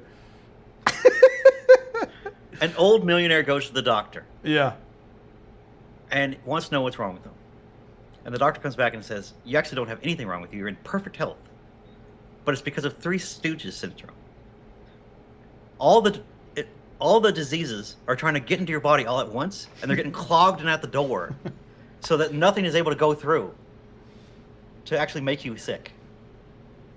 That's what TCG players are doing to themselves.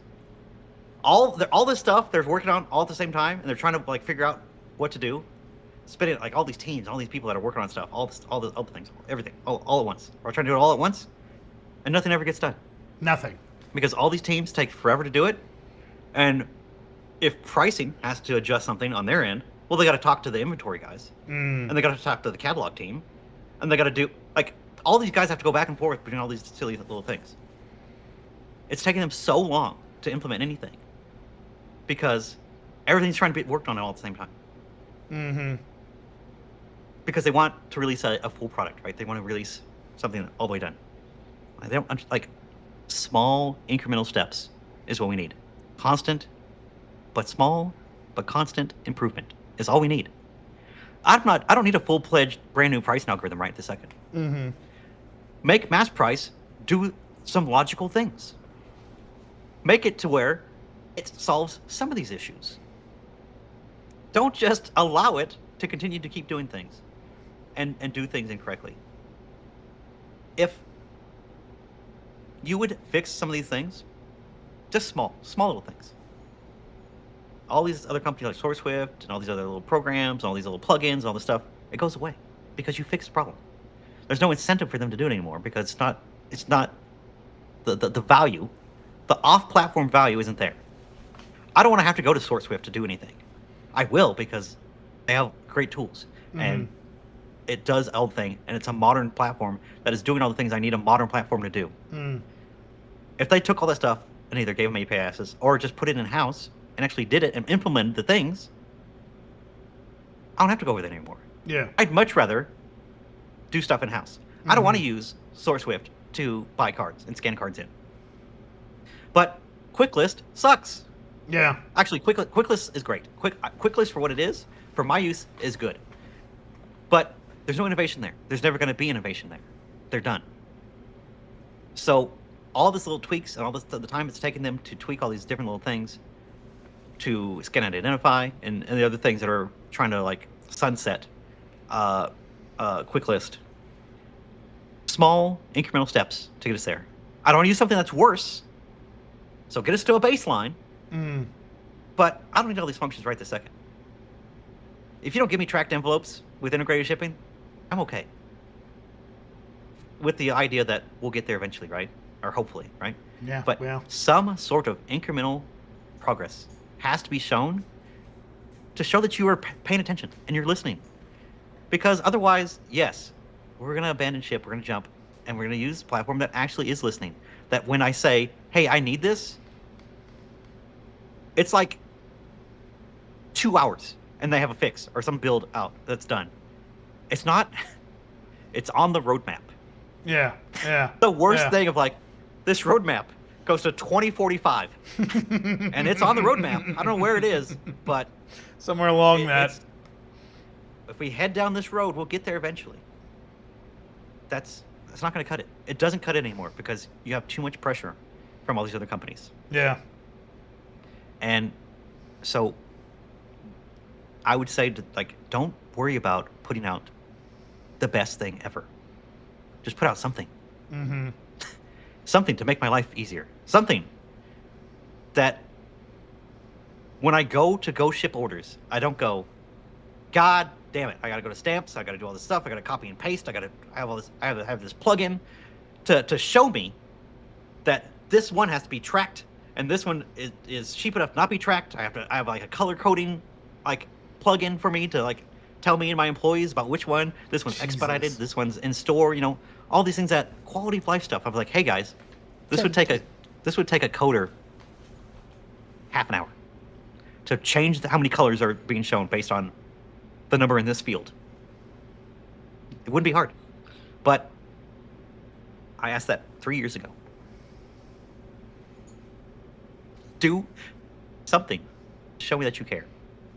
Some sign of life that give me hope. All I hear is higher fees and no. That's the answer that's been given. To be fair, they actually lowered the fees on direct. On direct, yes. Yes, on direct. They did. They did. I'll give them that. But that was after they raised the fees for everybody else. Not by a lot. It was like 0.5%, but still. EH says you don't have to hire a coder, just use the AI. Oh, God. Probably. You're right. Oh, God. No, don't vibe code it, please, TCG player. If your spaghetti code is as bad as you say it is, or as bad as we think it might be, AI is definitely not going to make that any better.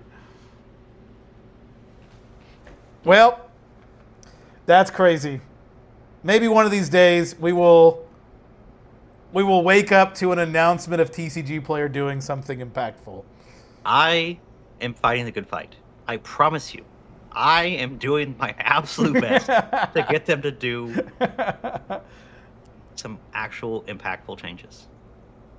There are things I've been working on and I've talked to them about, and they said, oh, we're waiting on a few other things and it's going to be good to go. I've been waiting on things for 3 years. Jeez. eBay cards. Yeah. We'd have integrated shipping. I would take it. That'd be one way to get it.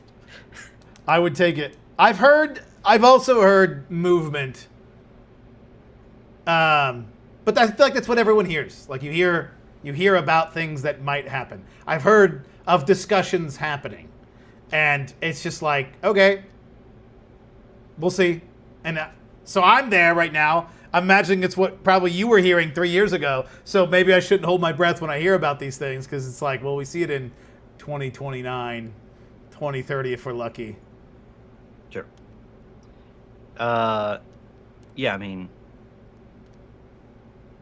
who knows, man? Like, people are asking about the Roka Sifter. Yeah, yeah. Let's hear it. I have a play date set. I can't talk about anything, but I'll let you know. Interesting. I imagine this play date would be before September.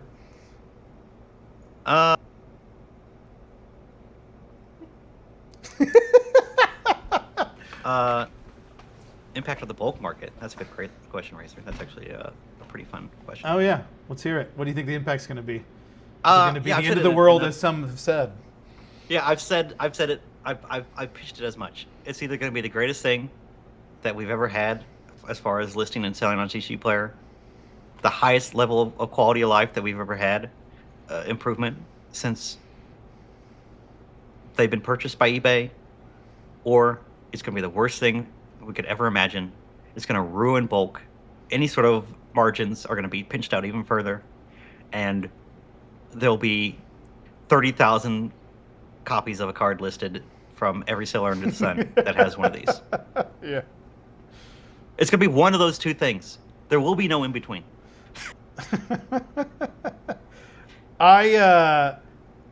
People have asked me that question, and I've always said, like, it's at the end of the day, you still got to list them. At the end of the day, you still got to sell them, and you still got to ship them. And there are a lot less people that actively want to do all that. and they are going to see this sifter. They're going to buy it. They're going to see all the value they get out of it. Holy cow, these cards are worth so much. And then they're not going to do anything with it. Until Micah and Sort Swift finds a way to pull the CSV and chaos sort that bad bitch, and then it's not that problem anymore. Well, he's already got a machine that does that. I know. So he's got that figured out. He's twiddling his thumbs until then, probably. Yeah. Yeah. Oh, I don't.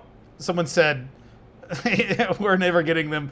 I have told myself I'm not getting this sifter till 2027, at least mid 2027. But if they come in September, I'll be happily surprised. If they don't, I won't be surprised in the slightest. If the sifter's in the room, blink 5 times. Oh no, they would not ship me one early. That was off the table. Oh, see, I was one to ask too. I was like, hey, I want to know about this. I didn't think they would. So it's going to be so the play test is going to be in person, on site. They had it at Gamma. Yeah, which was also here in Louisville. Yeah, which was very convenient. It's not here anymore, and I'm sad about it. I'm sure they'll also have it at Gen Con, which is up in Indianapolis later this month. Yeah. So. They will. Okay, I might have to go to that then. Well, I don't know. I would imagine they would. I didn't know they go to Gen Con. I heard nothing about it, but. Oh, okay. But they're always there, and they always have a Roka there, like a big boy Roka. Okay, I'll have to go there. Sure they'll have the little boy there as well. Yeah, I'll have to definitely check it out. Then I don't think I've ever been to Gen Con. It's in Indy every year, and I have never gone. Oh, are you up in Indy? Yeah, I'm in Indianapolis. Yeah. Oh, you're over you're a neighbor. No, not far at all. Not far at all. Wow. I would have come to Gamma, but that was like right when I was first starting this channel. Yeah. I think you have to be like invited to Gamma or something. Gamma's kind of weird. I mean, if you own like a store or want distro or stuff like that, it's a good place to go. But Gen Con's just a more general, for sure, nerdy thing. So it's cool. Yeah. Yeah, Gamma's more of the back end stuff, which I find very interesting. I know some people don't, but that's my dorkiness. Well, man, I appreciate you talking with us. It was fun. I mean, we could go another 5 hours, really, probably, but we'll probably have to leave it there. Yeah. I won't keep it that long. But, man, I appreciate you coming on. We'll definitely have to talk some more, but anything down the pipeline you want to tell us about that you can tell us about? Nothing like super crazy. We didn't even talk about new sets or anything. Like we didn't talk about anything. Jeez. No. We were all over the place, but yeah. That's why it's called Off the Cuff. We just talk about whatever we talk about. You know. What do I got going on? I got going to the card party at Gen Con at the end of this month. I got a lot going on, but you're going to be going to Gen Con? I always go. I always go Friday. Just like for one day. I don't like sit down and play or do anything like that. So I gotcha. Yeah. I see what's new stuff that all the companies are debuting and stuff. Yeah. I want to see if Bandai's got the new Naruto cards up there. I'll see if they have that stuff. Always stuff like that I like to go and check out. Yeah. Well, you'll have to hit me up when you're in Indy. Go to Gen Con. We'll hold hands. It'll be a whole thing. Dang. Entice you even more. Off the cuff live? Yeah, there you go. I'm down. I'm always down. You'll be in my upstairs where it's way too hot. Jeez. Even with a window air conditioning, when it's 95 degrees out, it just is brutal. But man, thank you. Your ice cream? Where's your ice cream? It's probably downstairs in the freezer if I had to. Oh, okay. I was going to say. I thought you said downstairs melting. I was like, oh, yeah, no. Yeah. She just left it downstairs. I didn't go get. No, she probably put it in the freezer if I had to imagine. Well, man, I appreciate it. We'll have to chat some more. Appreciate you having me on. Yeah. Appreciate y'all hanging out with us. Yeah. Thanks, man. I'll catch you later. Okay. Bye. Bye. Well, thanks, y'all. That was fun. Thank you, Mason, for joining the live stream. Let me switch cameras. That was fun. It's good talking to Mason. 105 here in Jacksonville today. I believe it, dude. I believe it. This isn't off-centered podcast. Yeah, there you go. That was fun. Good talking to Mason. Love a good TCG player rapping sesh. Can talk about the TCG player woes for days, you know? We could talk about that for days. We got some cards to list. We got some cards to list in the meantime now. I am so hot up here, it's ridiculous. Roasting me over my tax question? yeah, Razor. We can do that. No, don't go hire a tax professional. That's an easy answer. That's an easy answer. Go hire a tax professional because they will pay themselves off in no time. If you get a good tax professional, they will pay themselves off quickly. Let's do some listing. Let's see where we put these cards. Here they are. We got some Magic cards to list. 102, is this right? Magic, LP. No, these are near mint.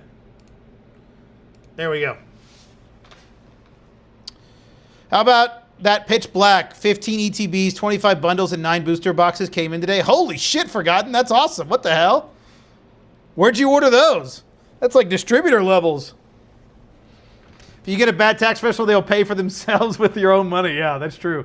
Yeah, that's fair. Yeah, get a business tax professional. Don't get... I did make that mistake one time. Well, not one time. My wife had a tax guy. And I went with him for my business 3 years ago. And he started talking about stuff, and I was like, this dude does not know business taxes. And we went with him, and it cost me way too much money. And then I went to a tax professional the next year who did my dad's business taxes for the whole time my dad owned a company. And yeah, he saved me literally thousands of dollars. So yeah, get a good tax professional because they will pay themselves in gold. It is worth every penny. And my tax professional is like a huge tax nerd, so he'll sit there and talk to me about taxes for like hours if I asked.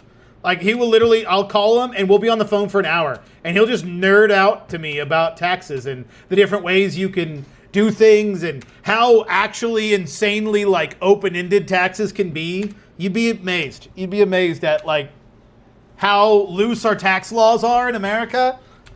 There's a reason why you guys remember when the Panama Papers came out and all these offshore accounts were in Panama and they were all tax avoiding?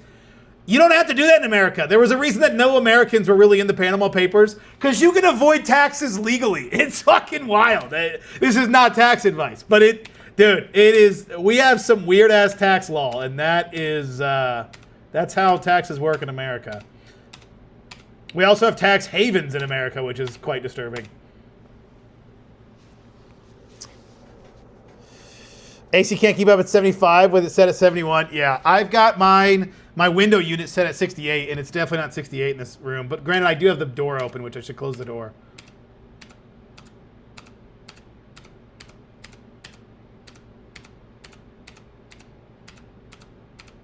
It is hot up here. That's why I'm sweaty.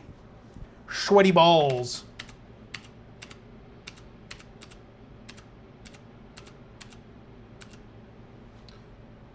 Verities. Let me get my next one.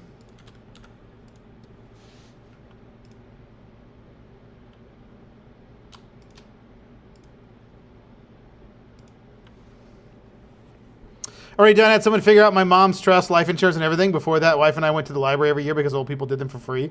Yeah. Oh God. Yeah. I mean, if you're getting taxes, if you're not running a business or you're not running anything on the side, and that's the guy that my wife had before was a nice guy. He's an older gentleman.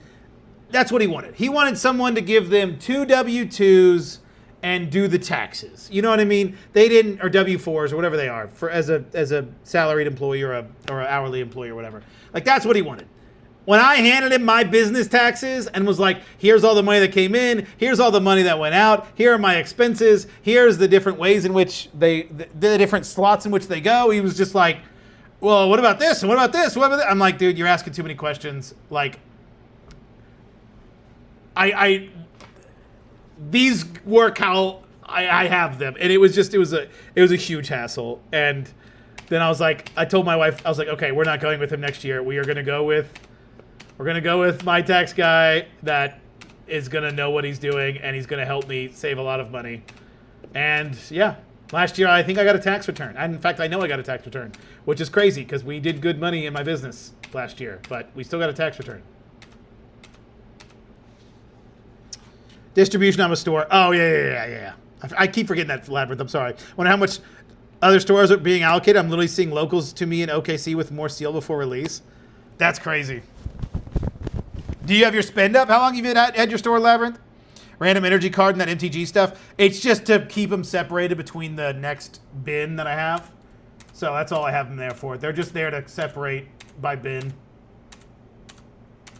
I'm not actually scanning them and listing them or anything like that. It's just so I can see at a glance where my bin starts and ends. There's probably an easier way to do it, but I like it doing that way so I don't have to stop scanning and put it into a new folder and all that. I can just scan all at once.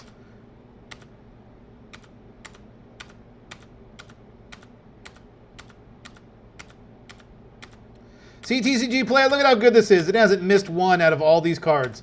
Not even the list it got wrong. Wouldn't it be nice if TCG players scan and identify could do these cards just like Sort Swift does? I'm such a good singer. I need a good accountant bad. Yeah. I feel that. I got a good tax professional, but I would, if I ever... As I start to go on, I'm like, man, maybe I do need an accountant. It's a lot. It can be a lot. It's scary, too, because you're like, I hate that in America, our taxes are like, hope I did that right. And then they're like, well, you didn't. And I'm like, well, how do you know? We know, but we're not going to tell you how much you owe. What? Did I pay the right amount? We don't. We know if you have or not, but we're not going to tell you. And we'll just hit you up one of these days with a guy that's going to go over everything. You better hope you kept good paperwork, because if not, you just owe everything. And it's just like, okay, that makes sense. Sure. Oh, and you could also be arrested. It's like, what? No. It ain't that deep, but tax law in America, it's a crazy place. It's a crazy place.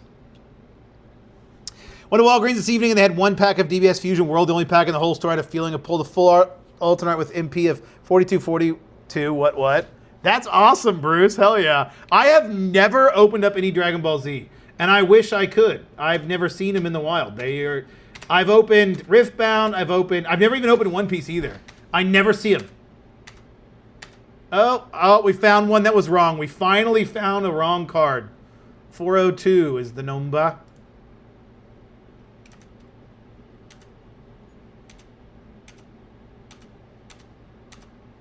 Wouldn't it be nice if we were...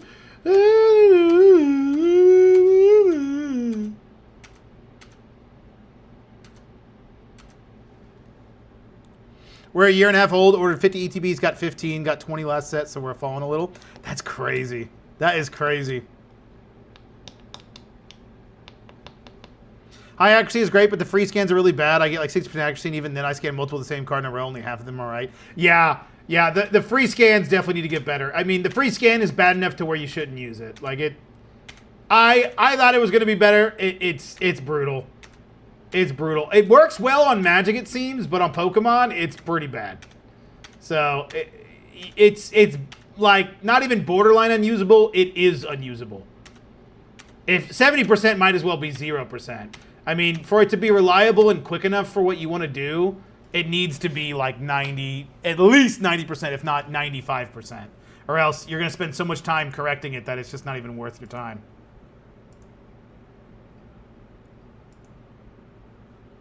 Oh, wait, no, I don't want stock. I want staging stock.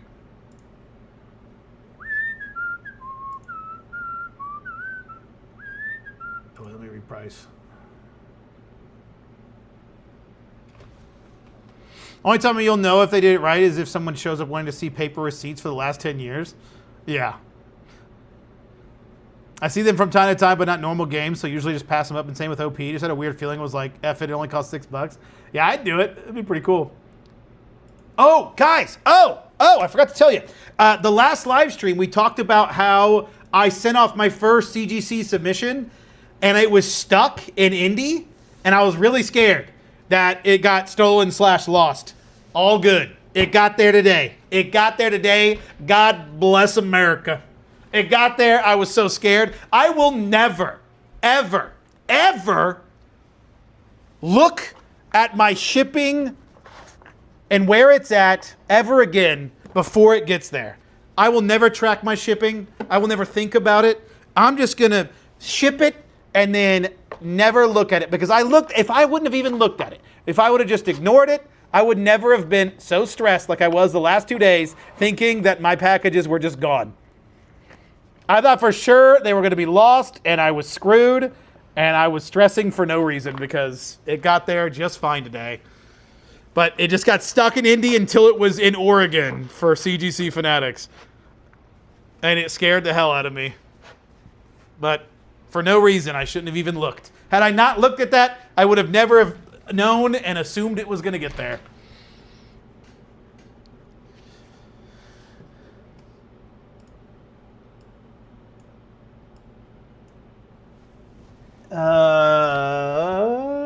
Yeah, man, they scanned a Pokemon lately. That makes sense. I was on TCG Automated, have about 50,000 cards to transfer over, so I was hoping to avoid buying the extra scans. Yeah. Right now, with its current state, it's not worth using, especially for Pokemon. It moved. It did, Carlos. It did. Thank God. It got there today. It got shipped today. Now start praying to the cardboard gods for pristines and get the insurance next time. Yeah, I'm getting the insurance next time for sure. But no, I honestly, I'm not even really, I don't even care what the grades are. Obviously, it would be nice to get some pristines, but I don't care what the grades are. I really don't. It'll be cool and really exciting to see, but I want to know how accurate I was at pre-grading. I got a stack of 10s, a stack of 9s, and I sent them in. 75 cards. And I sent more 10s than 9s, so I hope I get more 10s than 9s.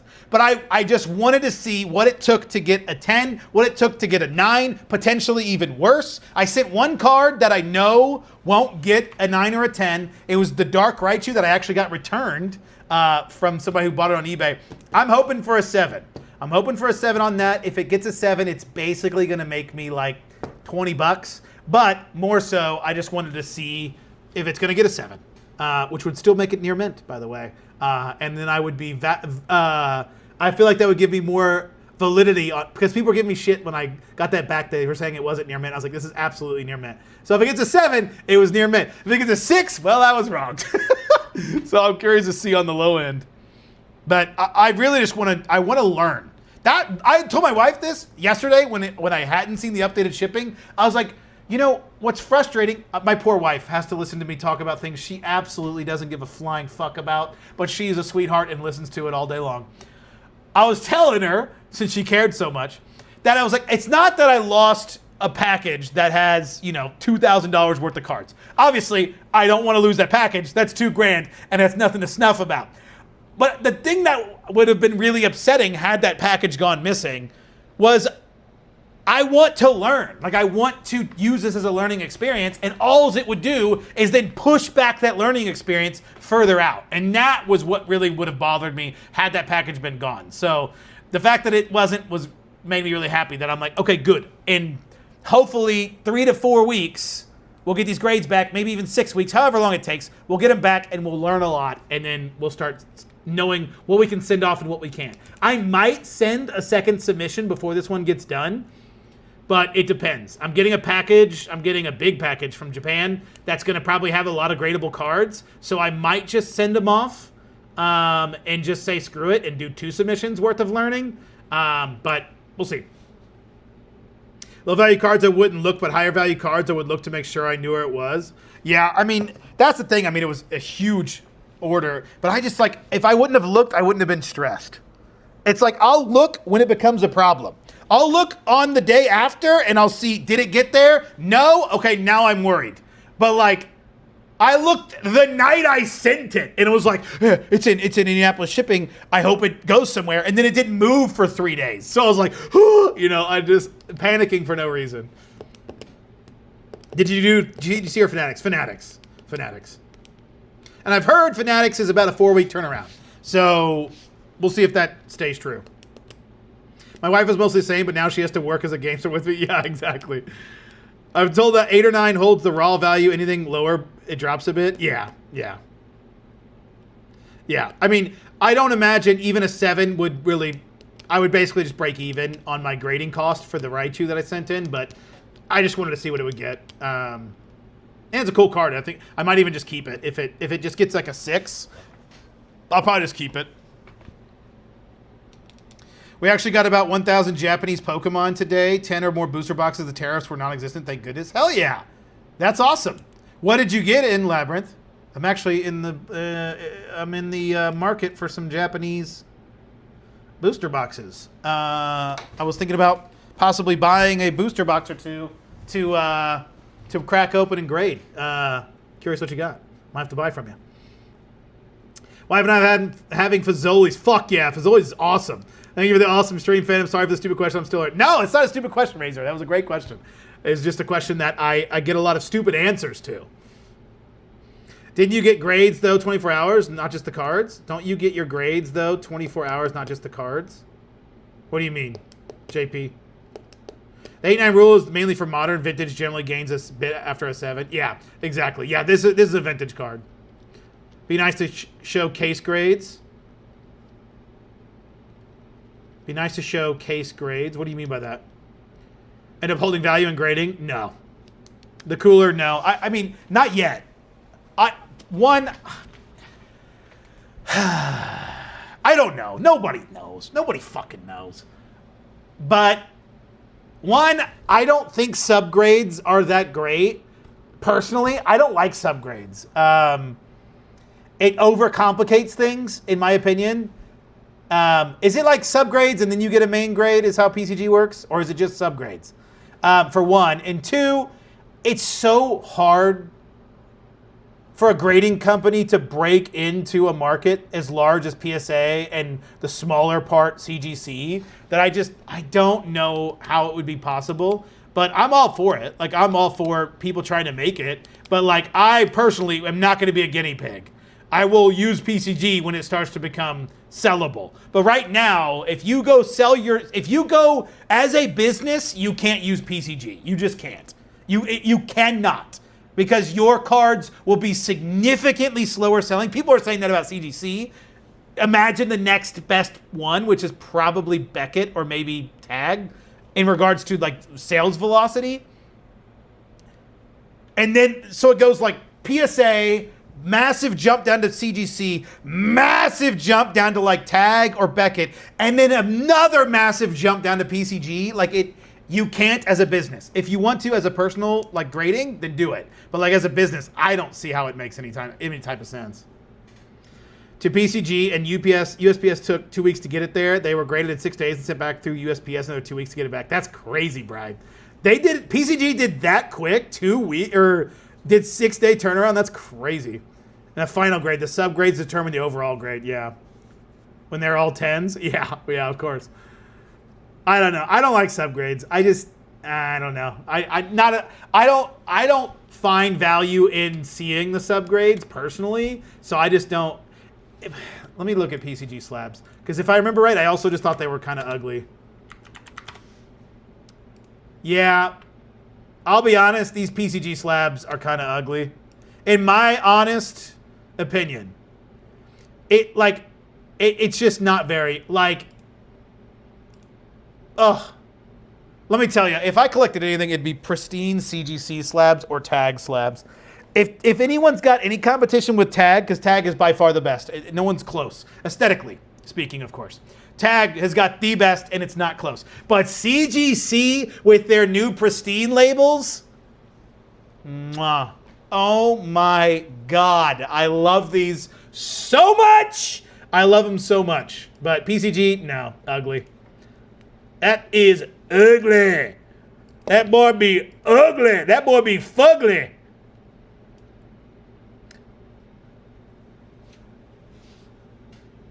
ASG has been selling at shows around me. What's ASG again? Very fair answer. I agree with you 100%. Yeah. So I knew more. Why am I listing on TCG Player? I haven't been selling more than 2 a week when I have a decent amount of bulk and higher cards because of it. Other reasons I want to jump ship to eBay, but I don't know. I mean, Carlos, just keep listing. That's the biggest thing. Just keep listing cards. Future Flash, Stellar, Miracle, Inferno X, Mega Brave, and Symphonia, Nihil Zero, Ninja Spinner, and Abyss High. How much are your Abyss Highs, Forgotten Labyrinth? Where to start to get eBay going on what to get? Yeah. You would need a scanner, but I would keep selling through TCG Play until you start to understand it. And the QR codes, I do too. I do too a lot. Look at the gold ones. Is this not a gold one? Is there a different one? Is this not the gold pristines? AGS, not ASG. What's AGS again, though? I agree for high-end cards. I just need to know if it's a 10 and if it's real. Yeah. Do you have videos on starting on eBay? Oh, I've got a million of them, Carlos. PCG for content, tax write-offs, and also subgrades are what allow for pristine. So that's the primary reason for being advocate of subgrades. Time with CDC and 9.5s allow you to save face. Yeah. Yeah. Yeah, because I think you mentioned, I think I remember you saying something about doing the PCG for content. Was it you that were talking about just doing a submission for content recently? Pat?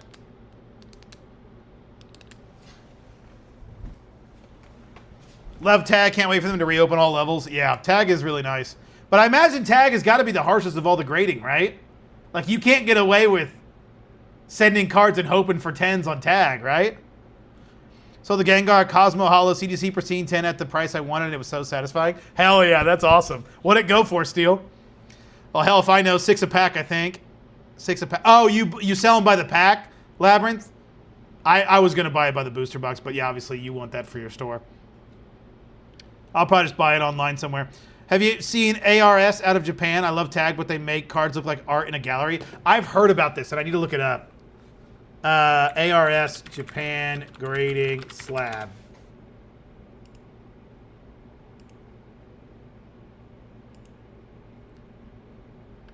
That's what it looks like? With the label at the bottom?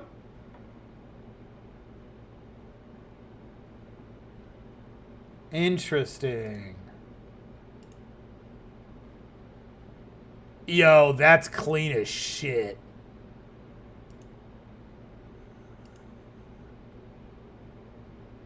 God damn.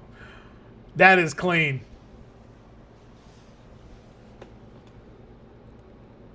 Machine 10s are pure gold labels? Yeah, yeah. That's why I like them. Cards for over 2 months now? Oh, yeah. Age is a grading service. They have kiosks in stores that grade them in 10 minutes. Really? What? How's that? Is it all, like, automated? Oh, okay. Yeah. I should do it? No, fuck that. Fuck that. Well...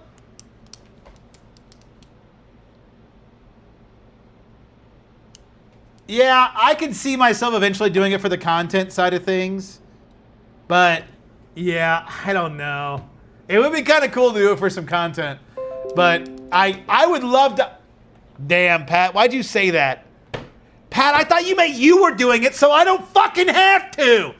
Son of a bitch, that would be fun, though. That would be kind of cool. Send in, like, open a booster box, send it to PCG, and then show how quickly...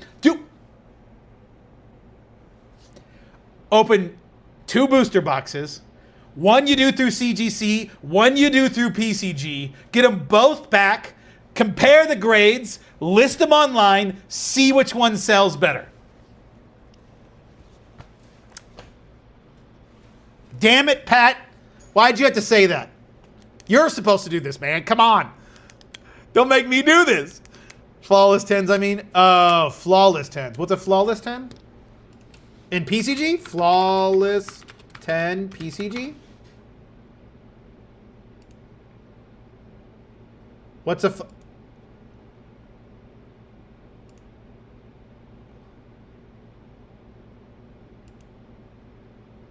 God damn! God damn! Okay, I take it back. PCG has got some gorgeous-ass slabs. But... what are their flawless rates like? Is this like Beckett 10, like Beckett Pristines? Like, I'm not trying to like get 1 in every 1,000 cards. From Card Upload, I got you, Carlos. I sent 350 cards via Fanatics, and the results are very, very mixed. Be prepared. Really? Have you gotten yours back yet, Pat? 170 bought it off eBay live for 48. Am I a scalper? Absolutely. Welcome to the club. Feels like it's more strict now. I had an insane gem and pristine rate in 2025, so either my eyes are broken now or something changed there. Ooh, interesting. One in Texas and one in North Carolina. That's pretty cool. That's pretty cool. A fake creator compared to you, it would be better if you did it. No, what? No, you are not. You're awesome, Pat. What are you talking about? If you guys aren't subscribed to Hound Dog Gaming, go subscribe to him. He's got some great content. You're a fantastic content creator. There's a doo-doo yap like no one is watching. There you go. I'm barely positive. Really? Are you going to do a video on it? I can't wait. You have to do a video on it. I definitely need to see this. I love a good grading return video. I turn that shit on at night before I go to bed. Puts me right to sleep. Love me. Someone's saying, like, I've been watching. Do you guys watch Freddy Cards? Every night for the past, like, 2 weeks, I've been watching Freddy Cards. I found his channel a couple weeks ago, and I've just been binge watching his content at night. Just bought 36,000 trainer cards for $200 on eBay. Might be a scam, but I'm going for it. I mean, you can turn around and sell those 36,000 trainer cards to me for, what is that, $720? So, unless it's Japanese. I don't buy Japanese that way, but that alone, I'll take them. Give them to me. I got 4 cards submitted to PCG right now, waiting on them to come back, all Riftbound over numbers. Oh, that's pretty cool, Super Dota. Do you plan on selling them, or are you just going to keep them? I might. It's rough. You should. Dude, I would love to see that video.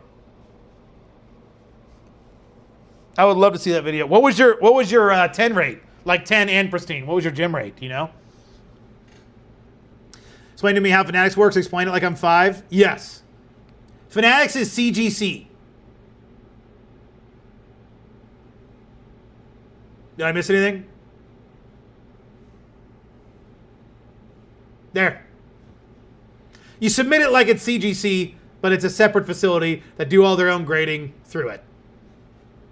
There's no, for the conversation that we're talking about, there's no other explanation. Just, if you want to sell, if you want to buy, or if you want to grade CGC cards, just go through Fanatics. It's cheaper, it's easy, and it's quicker. I don't know the reason why you would go through CGC directly at this point. But maybe somebody can explain the reason why you would. But I feel like that's about it. Currently 2,490 flawless PCG 10s. They're very harsh on card surface. None of mine got a 10 on surface. Interesting. Yeah. See, I don't want to. I don't want it to be so rare I never see it. They were auctioned. I didn't get them back, but I have the results. I'll be up maybe $100. Oh, did you go through Dan? Did you go through Dan and not like CGC Fanatics? See, I don't want to auction mine because I know I can make more if I just get the cards back. At least I won't auction them yet. For now, keeping, I have a GG Easy Teemo I'm thinking of selling. Check the price on them. They flew to the moon last week. There's a GG Easy Teemo? What the hell?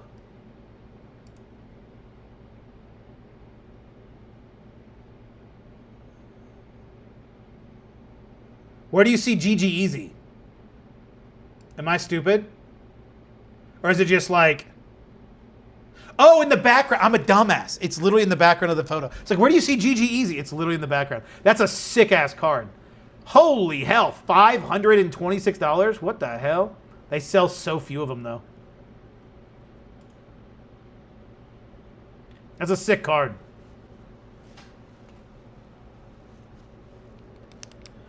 All right, let me catch up with chat, and then... Yeah, let me catch up with chat. Let me fly through this. Is there a monthly fee? No. Do you actually make money on bulk with 25-cent floor price? What are you using percentage on anything higher? I don't sell cards for less than $2 on eBay, so I just sell on eBay, Carlos. But yes, you can make money at 25-cent floor. Made 150 cards with an average grade of 9.7. I haven't parsed through these submissions yet, but if I do, I'll video. I will. Yeah, you should. Yep, Dan. Yeah. Yeah, I don't want to... I was told not to use Dan the first submission, which I think was a smart idea, because I want to see it. Waiting over 3 months now for a few CGC orders. Still just says received. Wow. Holy cow. Carlos before 20 says I make money all day, every day. Yep. It's just not called GG. I got you. Try to get an affiliate code for Moody. I have a big backlog of One Piece Raw. Try them out if you get a kickback.